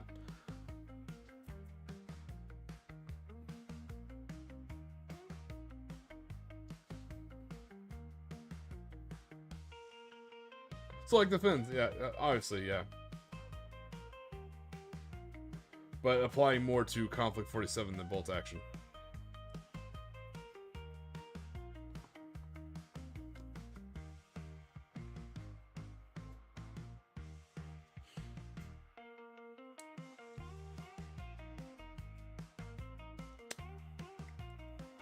Or I say obviously, I don't know. I never played Finns, so I'm not sure what they have, what they don't have, but yeah, it's like a subsect of German rules. Yeah, that might be a decent example. Not entirely sure though, you know. Maybe like how the partisans are to the allies. I'm sure there's examples in there.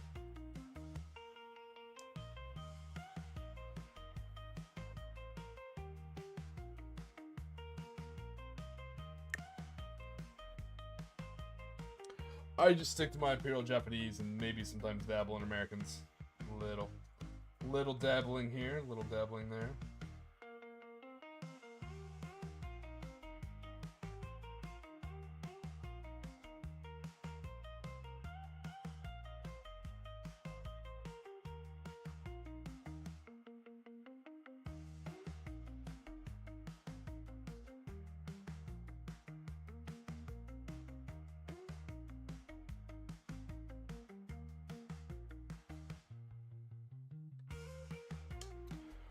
And again,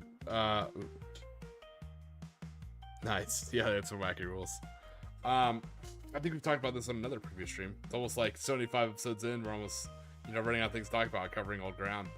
But the 3rd edition bolt action rulebook, some things I really like, some things I was like, about. But I will say there's a lot of optional rules in there. And I think because, and there's nothing wrong with it, but I think for YouTube and social media purposes, I think competitive play and really well done paint jobs will get the majority of the spotlight, which is fine. That's what gets traffic, and I totally understand that. I watch those things.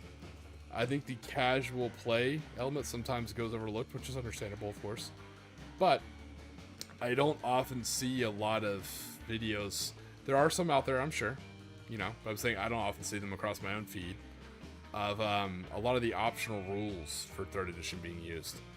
And I can't say they're fun from having used them personally. So it reminds me a lot of D&D 5th edition, where if you take it as just what it is, it's kind of but there's such good bones there for creativity, where if you have a good community, you know, I heard Squidfist say he has a great community, a great small community. I know Ed Scars talked about his community before. They have a really good tight-knit community as well. That's the best part. When you have a good tight community like that, the bones that are there, you can really get creative with and have a lot of fun. So it's a good thing. I'm gonna say it's not a rant at all. It's just a really good thing that I noticed and I'm very happy about. I'm always happy to see that.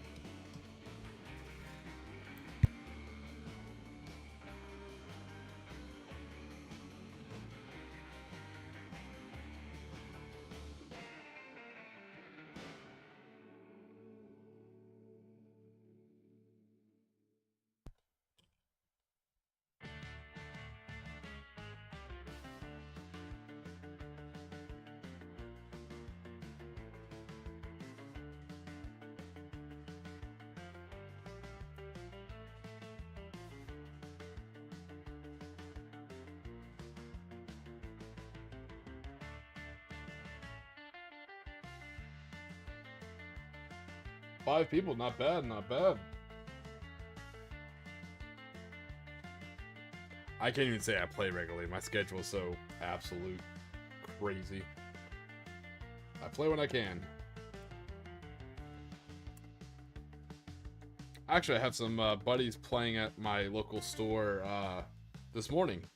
So, hope they have a great game. Hope they take pictures. It's a bolt action, not a Konflikt 47, sadly.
Oh yeah, interesting point. Warlord Open's coming up soon. That'll be interesting to see.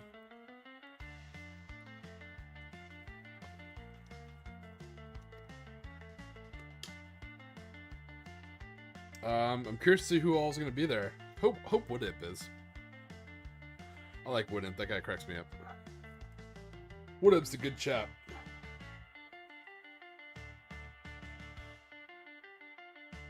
I really enjoy his content. His content's really good. If you haven't seen it, guys, I highly recommend it.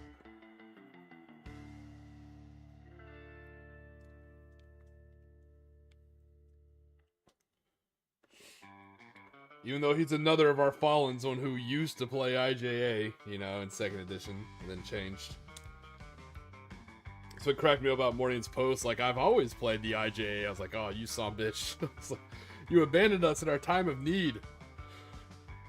Where were you when the IJA called for aid at 3rd edition when they banned Bonsai?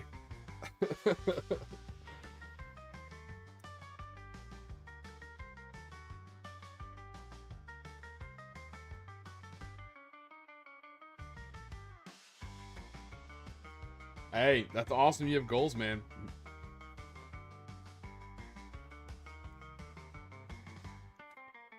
Shameful display. You shamed us, sir. You wound us, sir.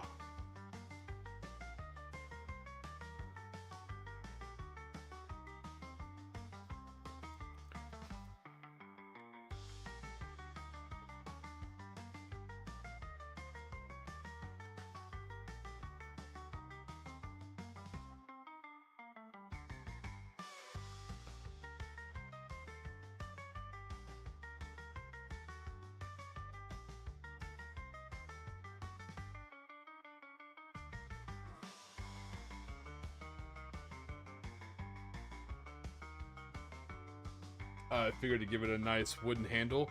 I figured for a Tesla gun, it might be nice to have maybe a not metal handle.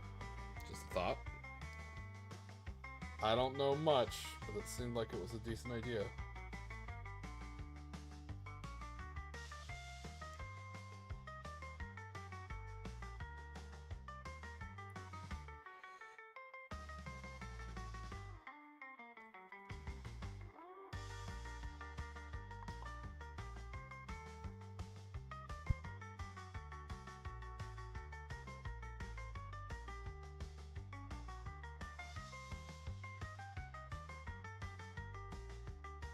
But yes, I am gearing up in my own way for the arms race that is Konflikt 47. But instead of buying starter packs, I have actually ordered some more 3D prints of anti-tank rifle teams.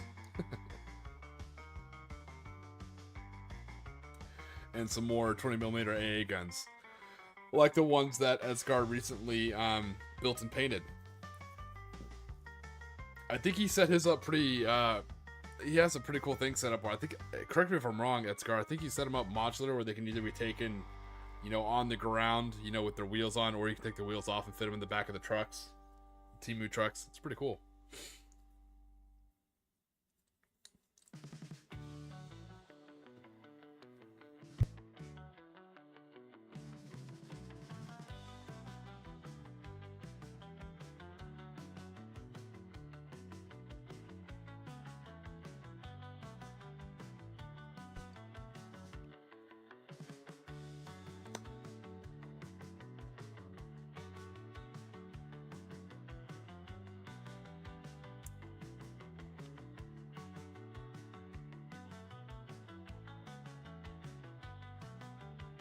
Yeah, see, I just cut my legs down, glued them in the back of the trucks, and put the wheels on the back of the truck, almost like a bumper. And then I have a couple ones that are just always on the ground.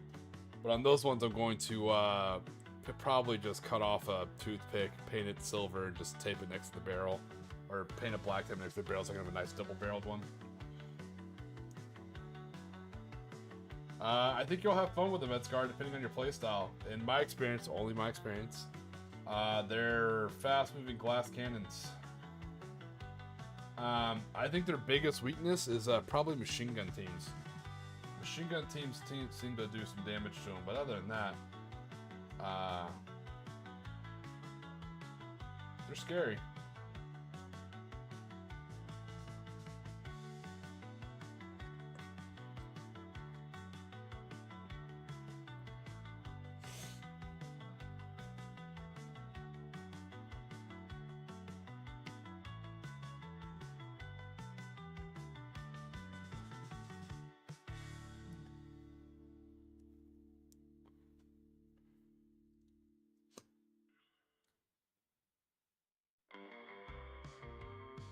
Sorry about that, guys. I try and mute, but I am a little sick. You guys know, Mrs. Tiki teaches, and so do I. Sometimes I go and help teach classes. So, you know, college class started again, so always the first week, you got new strangers, new pathogens, you always catch, like, that crud. If you remember back to, like, boot camp or basic, everyone got sick, like, that first week or two, you know, just close proximity. So...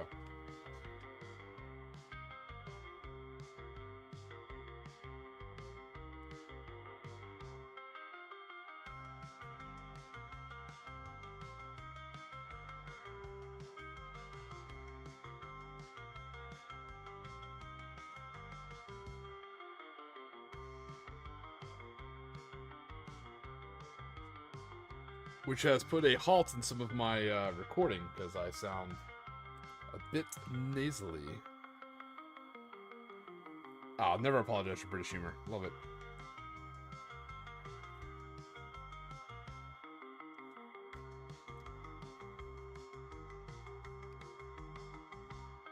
Yep, recruit crud. Yeah, you guys, yeah. Those of you who've been there, you know exactly what I'm talking about.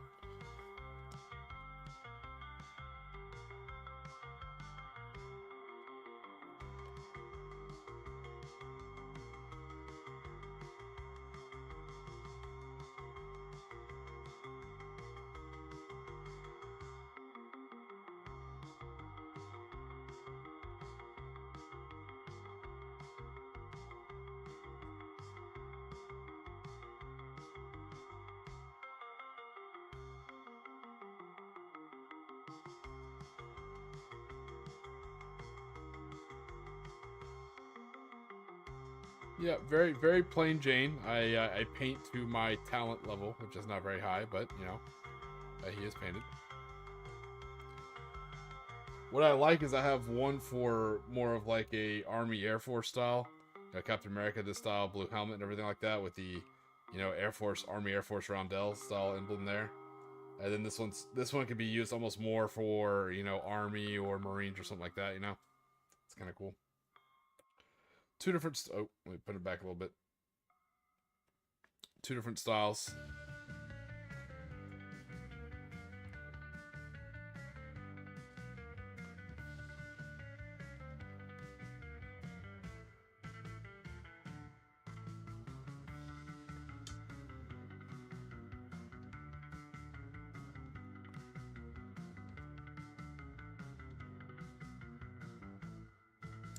You guys have to let me know what next Paragon unit would you like to see. I'm thinking Wolverine. You know, maybe in like paint him. Actually, oh, I think I have some. I think I have an British 8th Army sprue. Maybe I could pull some pieces off that, and some other pieces, and try and kit bash a Canadian style uniform. That'd be cool. So maybe we'll have a Wolverine would be a good one. Only because there's like a tooth and claw rule, so I think that'd be kind of neat. We also still have the Phantom, which would be pretty cool. You know, all purple and shit like that. That'd be kind of neat. Let me know what you guys think of other pulp hero people that could be Paragons.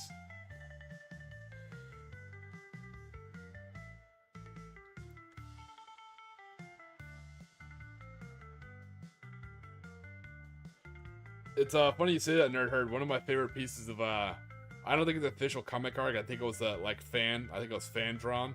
But there's a really cool picture of the Rocketeer carrying Captain America into battle, and they're flying side by side along like P-51 Mustangs. You know, and the Rocketeer's flying them in between with the jetpack, and the Captain has the shield up, and they're about to like clash right into a bunch of like I think like Heikel 111 like bombers. It's super fucking cool. I have to find that art. It was really neat.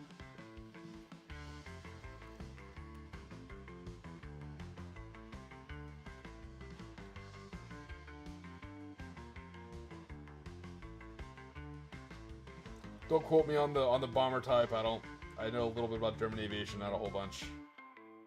Before anyone freaks out, like, actually. Some type of German Air Force medium bomber of World War II. I don't know if it was Junkers or Heinkel. I know a little, so little. Like, I'm so glad for War Thunder. I think War Thunder's taught a lot of people a lot of cool stuff, but it's also made other things kind of like, oh.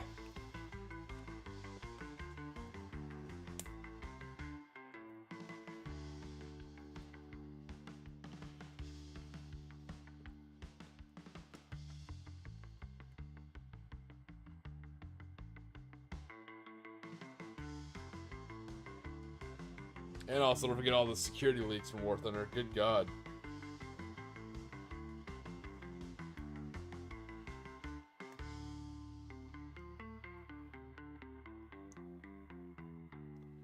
See, that's what I'm hoping, Nerd Herd. I would love to see some Blood Red Skies or, you know, Cruel Seas or some other stuff like that. That would be really cool.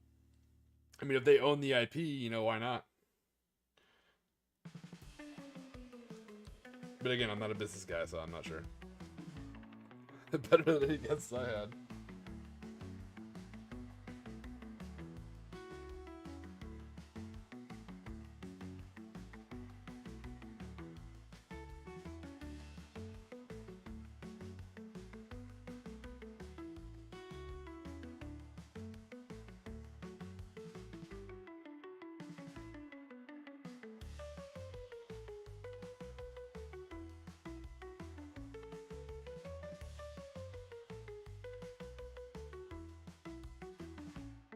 Yeah, I'm pretty happy with this guy. He's got to pick up a little bit more detailing on him and finish his basing.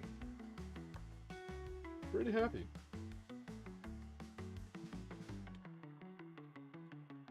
Not a bad stream. We'll finish him up, and we put down the first coat on a couple different of the mummies. Next time we just got to pick out their bones and base them, hit their eyes, and then paint some terrain. We love painting terrain. But we got to get it ready for Clash of the Caribbean, so I'm super excited for that. I said 3 cool maps. We have the Jungle Ruins, which are filled with rivers. Super fun. With shallow water special rule. Excited about that. We have a beach landing, that has deep water rule, and it has night fighting rules. Dawn Assault. Super excited about that. And then we have a fight over an abandoned airfield. Oh, it's going to be great.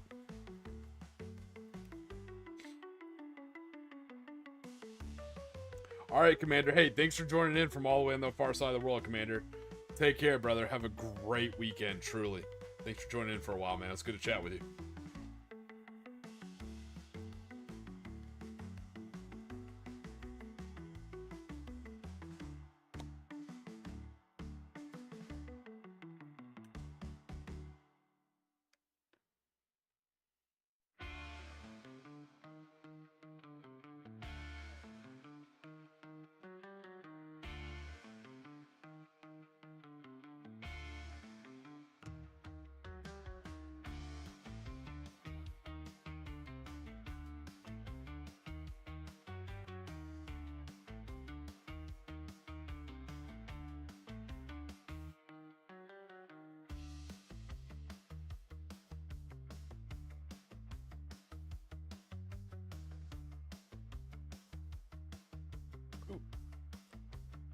I'm gonna hit him with another coating on his basing from my very approachable and affordable apple barrel paint.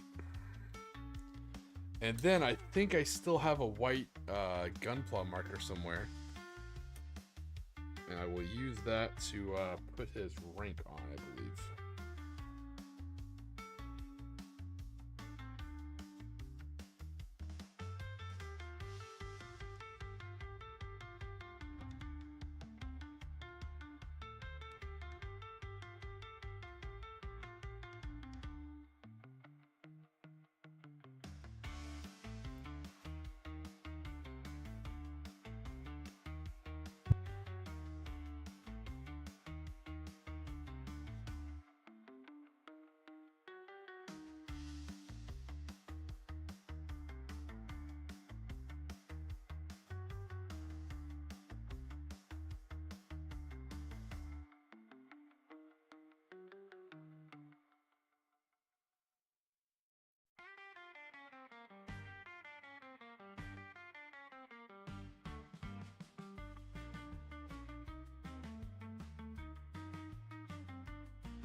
So with this green, I like to do this green for a multitude of reasons.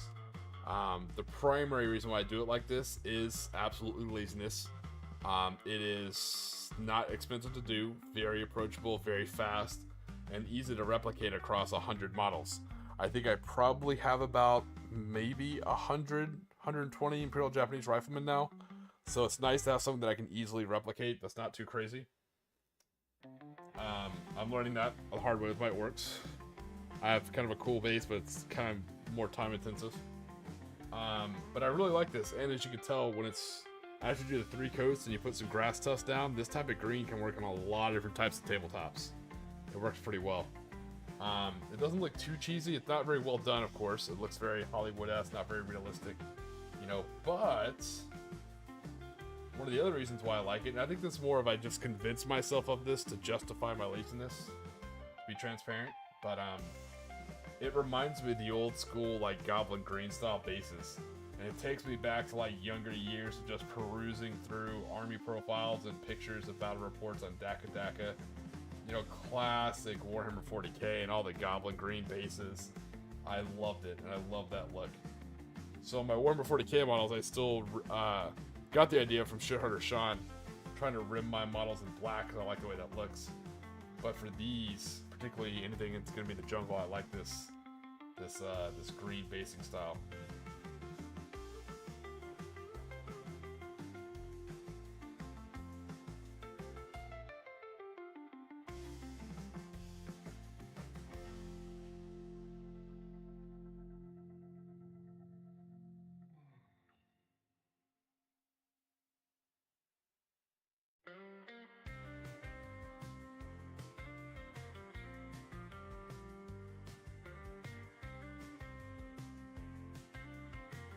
Nice, and the little skull he's stepping on kind of stands out, which is perfect.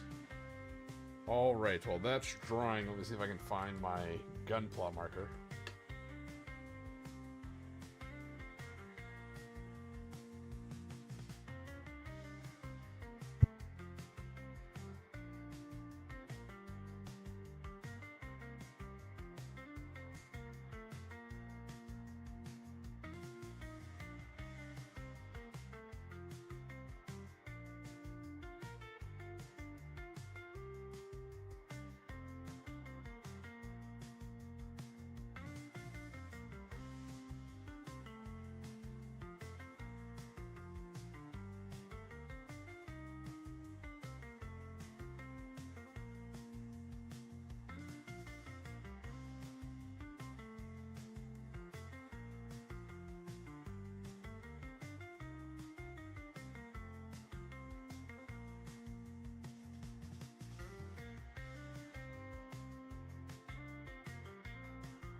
Alright, I'm back. I did not find the marker I was looking for, but I did find another one, so we'll see how this works.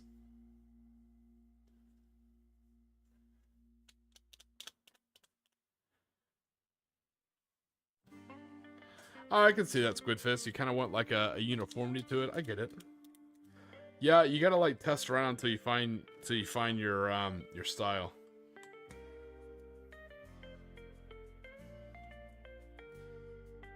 I get that.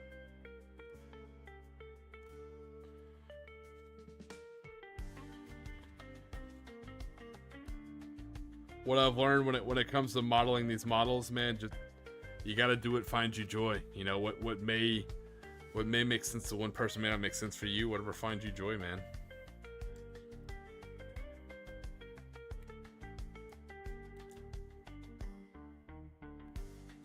I'm just gonna try this guy first. Not the marker I usually like to use, but I have a better one somewhere.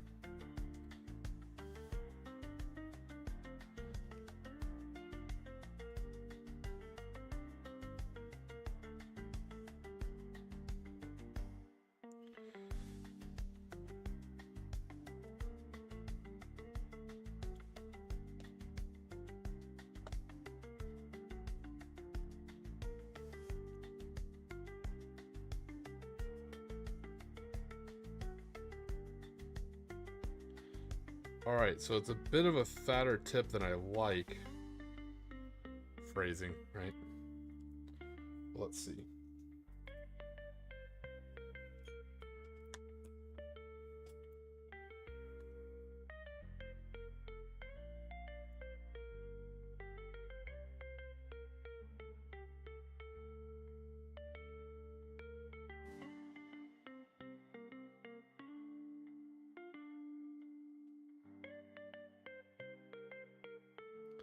There we go. Nice. Vertical stripe for an officer. Shit. Okay, yeah. I'm about to say, hold on. Did I just fuck that up? Yeah, I think it's horizontal for NCOs. Fuck, let me look it up. I'm about 99.9% sure, but knowing me, right?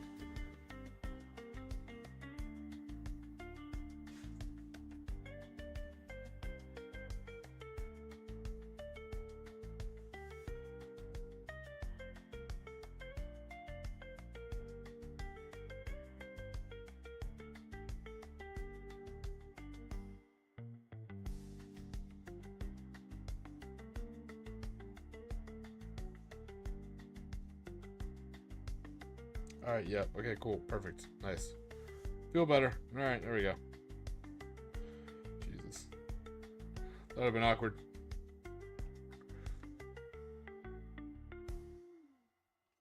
Nice, Nerd Herd. Look at you getting that thing done. Yeah, Vallejo paints are nice. That's where I got a lot of my model painting. I won't say experience, but I got a lot of my time in, my brush time in painting D&D models. And just like you, rushing to get them painted before, you know, an event. Let's think about this gunpla marker.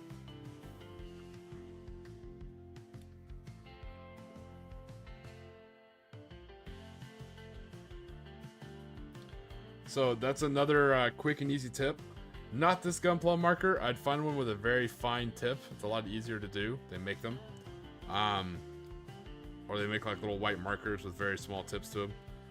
When I got them, I got like a pack of 3, and I passed them out to all my American players when we went to Battle of Berlin. It's a super easy way of distinguishing your officers and your NCOs. I'm sure you already have it modeled that way. You know, some people can paint that white line perfectly. Better men and women than me. So, you know, I always look for clever ways out of it. And I think it's a cool little detail to add. The little vertical white stripe for officers and the horizontal one for your NCOs. Very quick and easy way to pick them out. And it kind of adds that little bit of authenticity to it. But, in that being said, look into the unit you're doing if you're going super historical. Obviously, Rangers had an emblem back there too, you know. Yada, yada, yada, yada.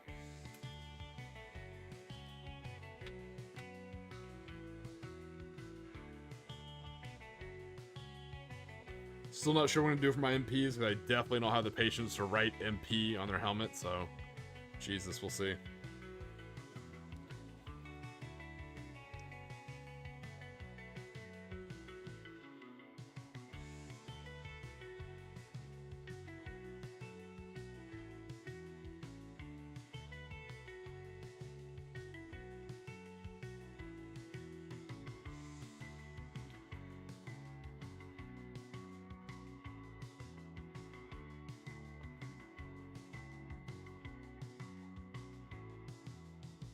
Nice. All right, one more pass with the base green.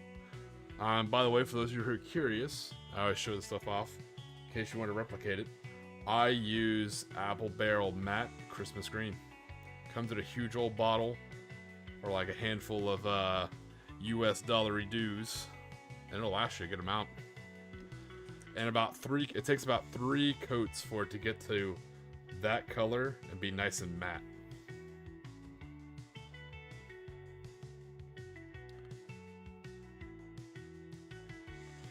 Yeah, that's also what I'm thinking. I'm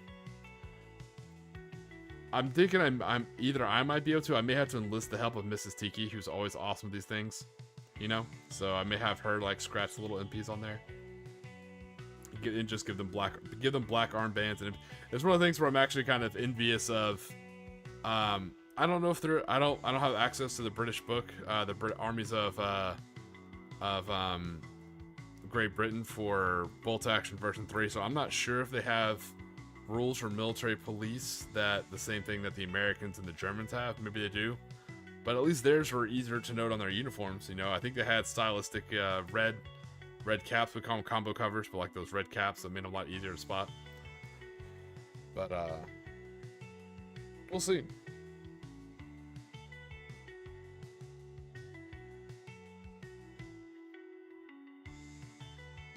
It was a cool detail that the American military police can, as long as you only have, like, I think it's like a handful of them, and they only have pistols, you can put them on motorcycles. I'll have to go back and read the book. I just got the book, so I'll have to go back and reread it. Alright, give it a little bit, and then we will hit that base again.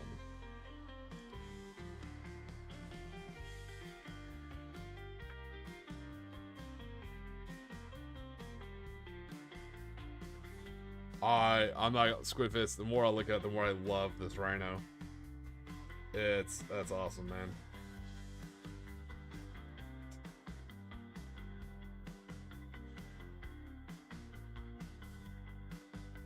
I think I'm gonna try and get like a green paint marker and put graffiti everywhere, like, you know, right, like Too Slow back here and like Fook the Emperor over here and all sorts of stuff.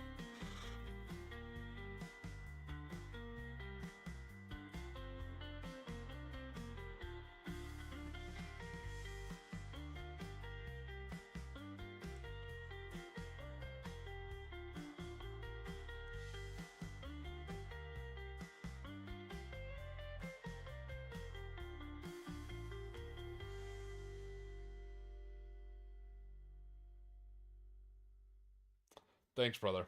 I'm super excited. Yeah, I'm excited. I'm, as someone with low talent and a refusal to get better, I'm excited for paint markers.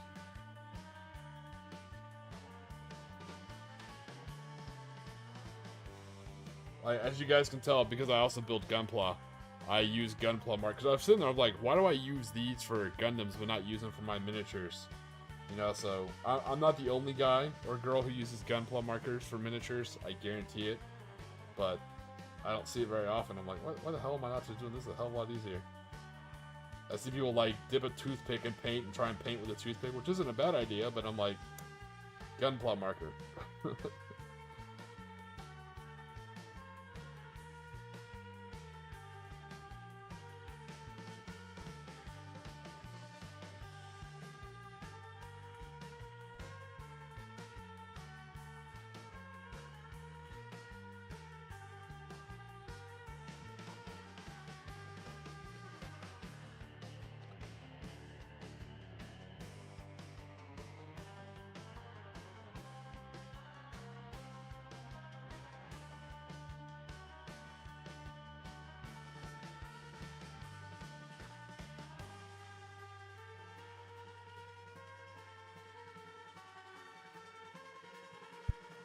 Alright, that is 3 coats. We will let that dry a little bit. We will grab our glue of superpower. I think I'm almost out of it, by the way. I went to the store today and I should have gotten some. Fool of a took.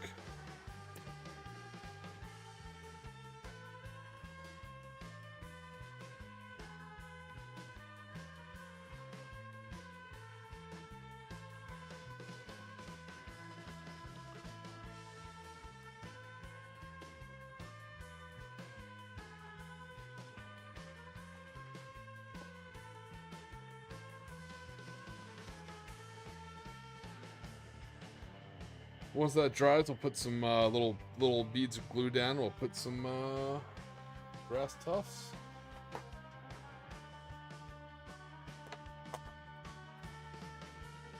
It's alright. It wasn't very cool. Neither was that. I'm super uncoordinated right now.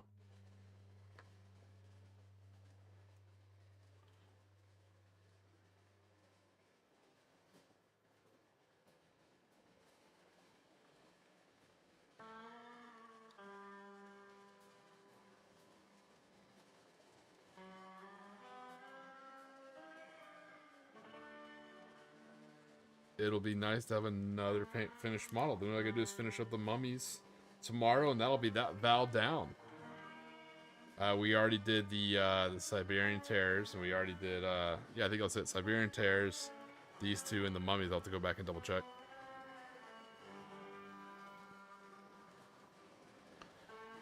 that'll probably be it. That'll probably be it for me for vows. I know. It's just, to be fair, I have so much shit going on. It wouldn't be fair to try and do like a whole nother vow and stress myself out. So, but that tracks. I generally do one vow per each event.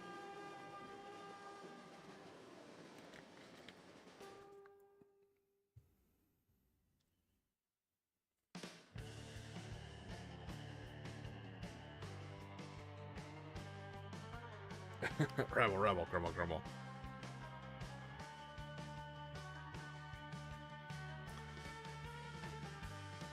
Oh yeah, I'm looking at this thing and I'm just like figuring out how all the kit batch. Like this thing, probably gonna break this back up, you know, and put one on one side, one on the other side, kind of like how I have the other one, kind of acting as like firing shields, you know.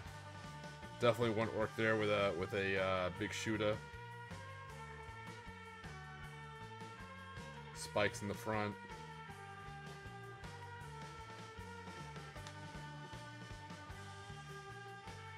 Ooh, when I kit bash that shaman into a pain boy.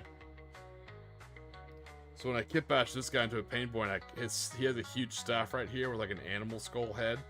So I turned that into like a syringe in his hand, you know. But I kept the skull.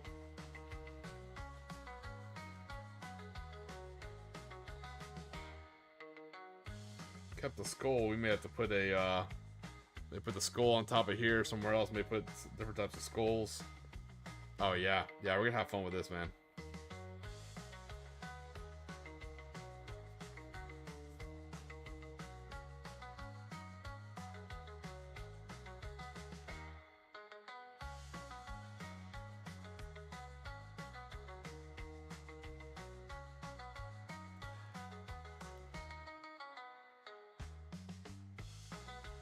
Yeah, that's unfortunate, Matthew.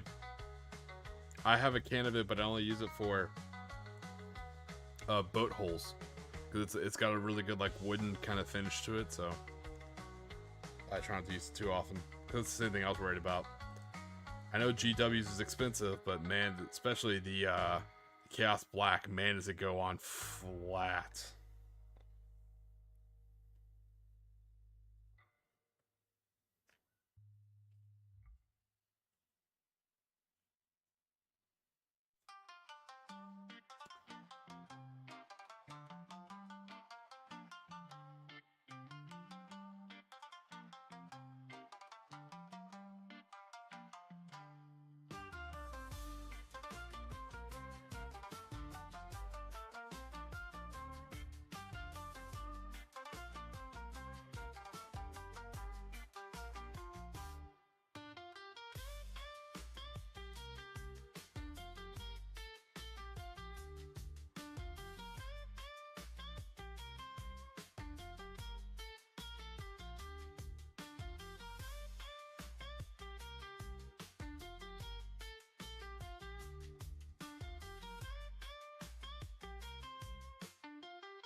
Nice. Yeah, I got an airbrush in the very beginning when I first started the hobby. When I bought, so my first models were a small box of cultists. I think it was like 5 cultists, right? And then I got a Cadian command squad, I want to say. Then I got a Canadian infantry squad. My first big model, I'll never forget, you know, because I mean, I was an adult, I wasn't a kid, you know, but I could finally afford Warhammer models that I've read about for years, you know. So, you know, it was a big purchase for me. I got a Valkyrie. You know, after I built my command squad and my first infantry squad, I think I built 2 infantry squads. My first big purchase was a Valkyrie. I say big, right? Vehicle. And then I got, I'll never forget, the store had a really cool spray airbrush. And the airbrush looked like a little flamer. It was so cool. The plastic thing that was the plastic shells and looked like a flamer. I bought it, never used it, so I gave it away as part of the prize for an event. But I just never got into spray primering. It was just an interesting story. I remember getting it. It looked like a little flamer. It was like the coolest thing in the world.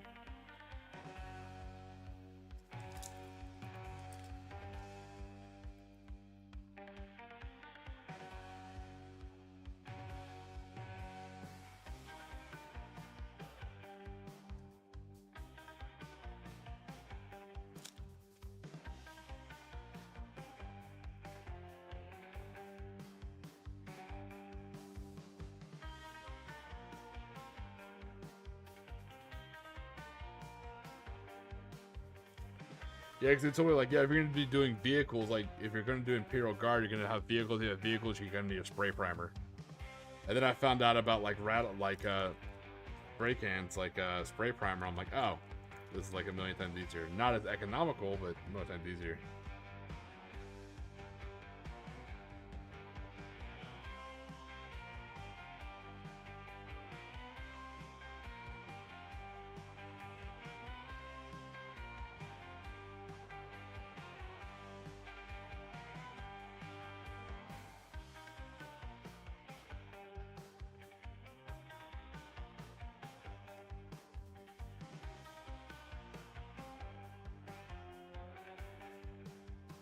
And there we go.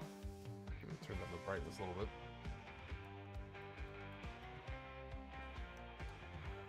Not perfect, but tabletop ready. You know. Based. 3-color uniform. Weapon, gear. He even got his rank on the back of his helmet. Got his Tesla stuff glowing. Bada bing, bada boom. And there you are with my version of Captain Slamming Samuels. Not too shabby. I'll take it.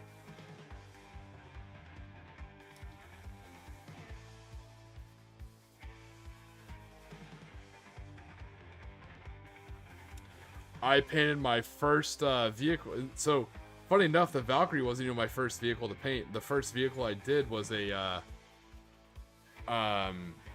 Chimera. Someone that gave me a Chimera. So I built it and painted it up, and I painted it by hand. I primed it by hands, you know, with, you know, Abaddon black base coat, you know, and a brush, and just based the whole vehicle black. Hey, what's going on, Joe? How you doing?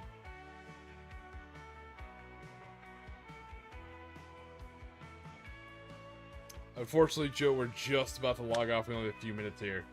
But you can see some of our handiwork. We did get this guy done. Standing on the chopped off head of a Noctbin.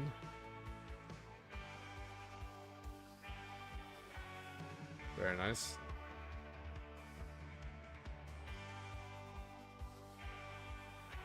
But yeah, so my first vehicle I painted and primed by hand, and it took up so much of this paint, and I was like, oh my god, this is gonna take forever to do. Someone's like, why don't you just use a spray can? I was like, oh, it's expensive. Like, trust me, you know. So I did it, and the very next model I did it with was a Valkyrie. Once I built the Valkyrie, my first one was a struggle, then I ended up building like 4 or 5 more, and I could almost do it in my sleep. But just hitting it with a spray primer, I was like, oh my god, and you can just see the difference between the two models. One had just like thick, globby black paint on it, the other one was just smooth. I was like, yep, never going back.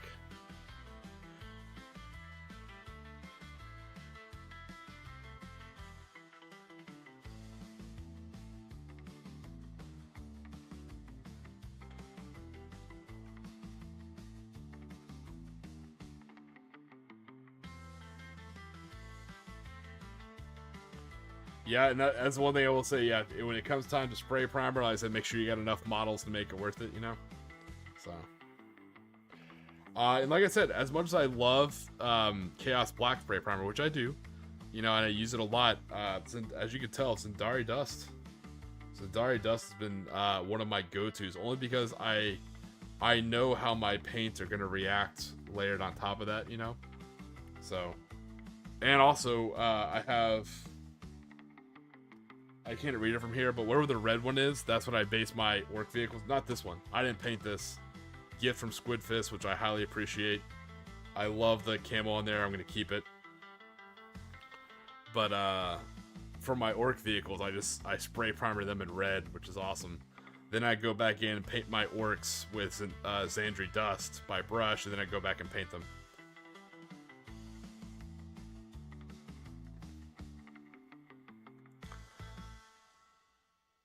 Well, yeah, if I want something dark, I'll prime it in black. If I want something kind of dirty or tan or like kind of, and also my Imperial Japanese Army, their uniform is, for me, Xandri dust. So priming them all and Xandri dust just knocks out like 40% of the work anyways. So I'm like, oh, this is awesome. So yeah, huge fan of that. If it's like gonna be earth tones or something like that, I'll do Xandri dust. I do use Seer Gray, but I use that, as you guys seen, that's my cheap and easy way to do terrain.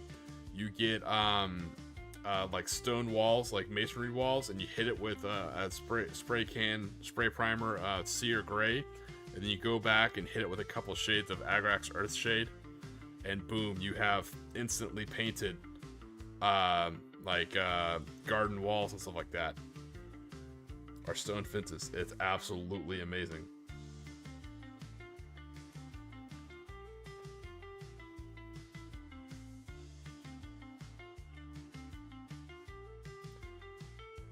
But to catch up, so like I said, we finished that guy. It feels good to finish him.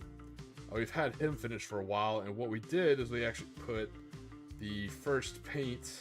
We did the bandages basically on the mummies. So tomorrow, or I guess next stream, I shouldn't really say tomorrow because it gets confusing with the time zones. So time zone wise, what we'll be doing is we're going to finish the mummies. We have to paint their bones, base them, and also do their eyes. Their eyes are purple, and then we'll probably paint some terrain.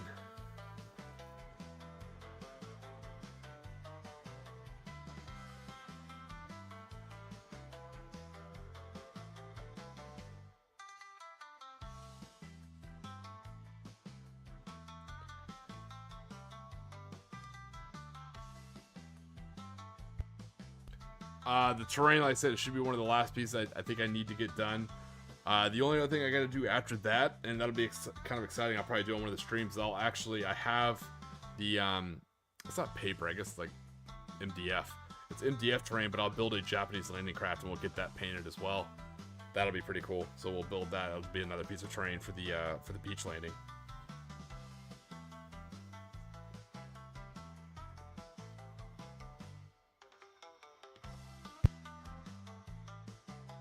But other than that, as you guys know, I've been a busy bee. I've been working with a lot of cool people, working on some side projects here and there. You have seen some shorts go out, some teaser shorts. Working on some more of those and some other videos. I do have a second channel that does Fallout stuff. I have some stuff brewing there that'll be sent out. I've worked with people here and there, doing some work on the side. So keep your ears peeled. You may hear some cool stuff. But it's been busy. And of course, we have Clash of the Caribbean coming up in October, and I am extraordinarily excited. Me, Doc Ginger, RK, who you guys see in the chat, and Bad Rabbit, who you see in the chat, we'll all be taking a 2-day cruise from West Palm Beach, Florida, out to Nassau, Bahamas. And during that 2-day cruise, we'll be doing a small 500-point bolt action event. 6 players, 3 maps with missions assigned to each map. And so it's going to be a lot of fun, a lot of prize support, a lot of hanging out. I'll be drinking, people can drink if they want to. No one's obviously driving because we're on a ship, so it should be an absolute hysterical thing. And I'm going to try my hardest. I bought the best internet connection available to mere passengers. We are but cargo.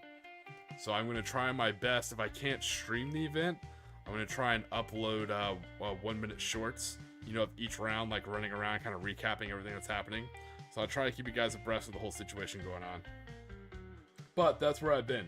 Like I said, pumping out terrain, talking to people like Edsgard and Zern Central and Wood Imp, tossing out my ideas on, rules pack and stuff like that, and getting feedback from a lot of good guys from the industry, or guys who are much more knowledgeable than I am on rules and events, and trying to get some feedback from there.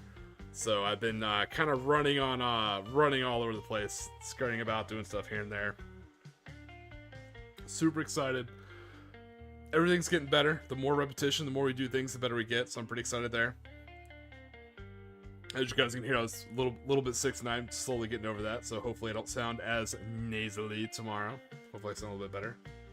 But excited to pump out that terrain. It'll be just like the one we painted last week. That little stone wall overlooking that cliff. Absolutely perfect for beach maps. But I can also use it for, like, you know, blood and plunder and stuff like that. So it's super, super, super, super universal.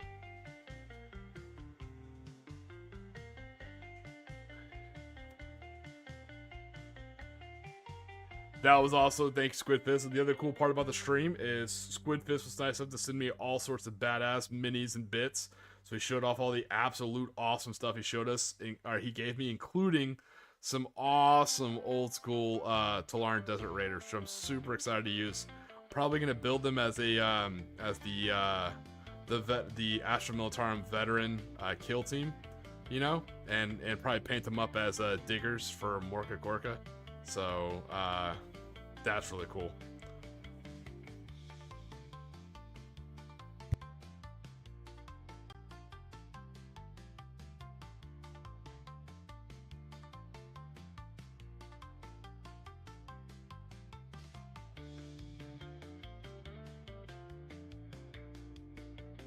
Overall, I thought it was a cool stream. We actually got to dig into, we talked a little bit about Konflikt 47, but obviously I get sidetracked all the time.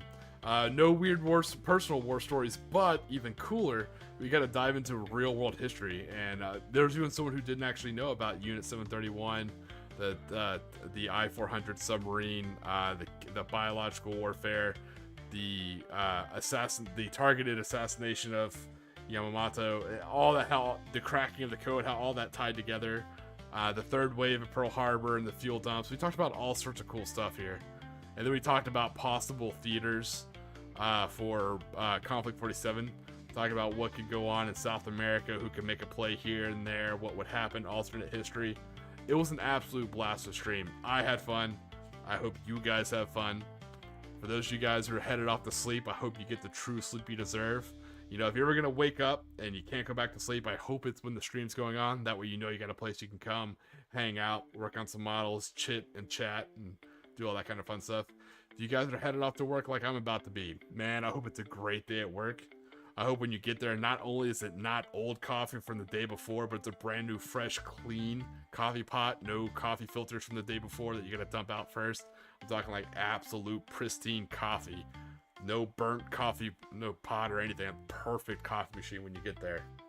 And as always, I hope you guys stay safe, stay hydrated, and don't forget to relax today, because you're on Tiki time. Shipwrecked soldiers on wooden sand, type array rifles in hand, hula gals with summer smiles, no war drums, just beach for miles. Ghost park by Tiki lights, shadows dance in tropic nights, sand beneath where boots once stood, paradise ain't so misunderstood. Lost in waves and hula tunes, tiki drinks and months of blues, forgot the fight in distant lands, just surf and play with tired hands. Bunkers built from palm and hope, coconuts and crude soap, imperial dreams, fading sun, warriors turn beach bums. Shine to ocean gods we raise, praying for forgotten days, sake in the campfire glow, life's a surfboard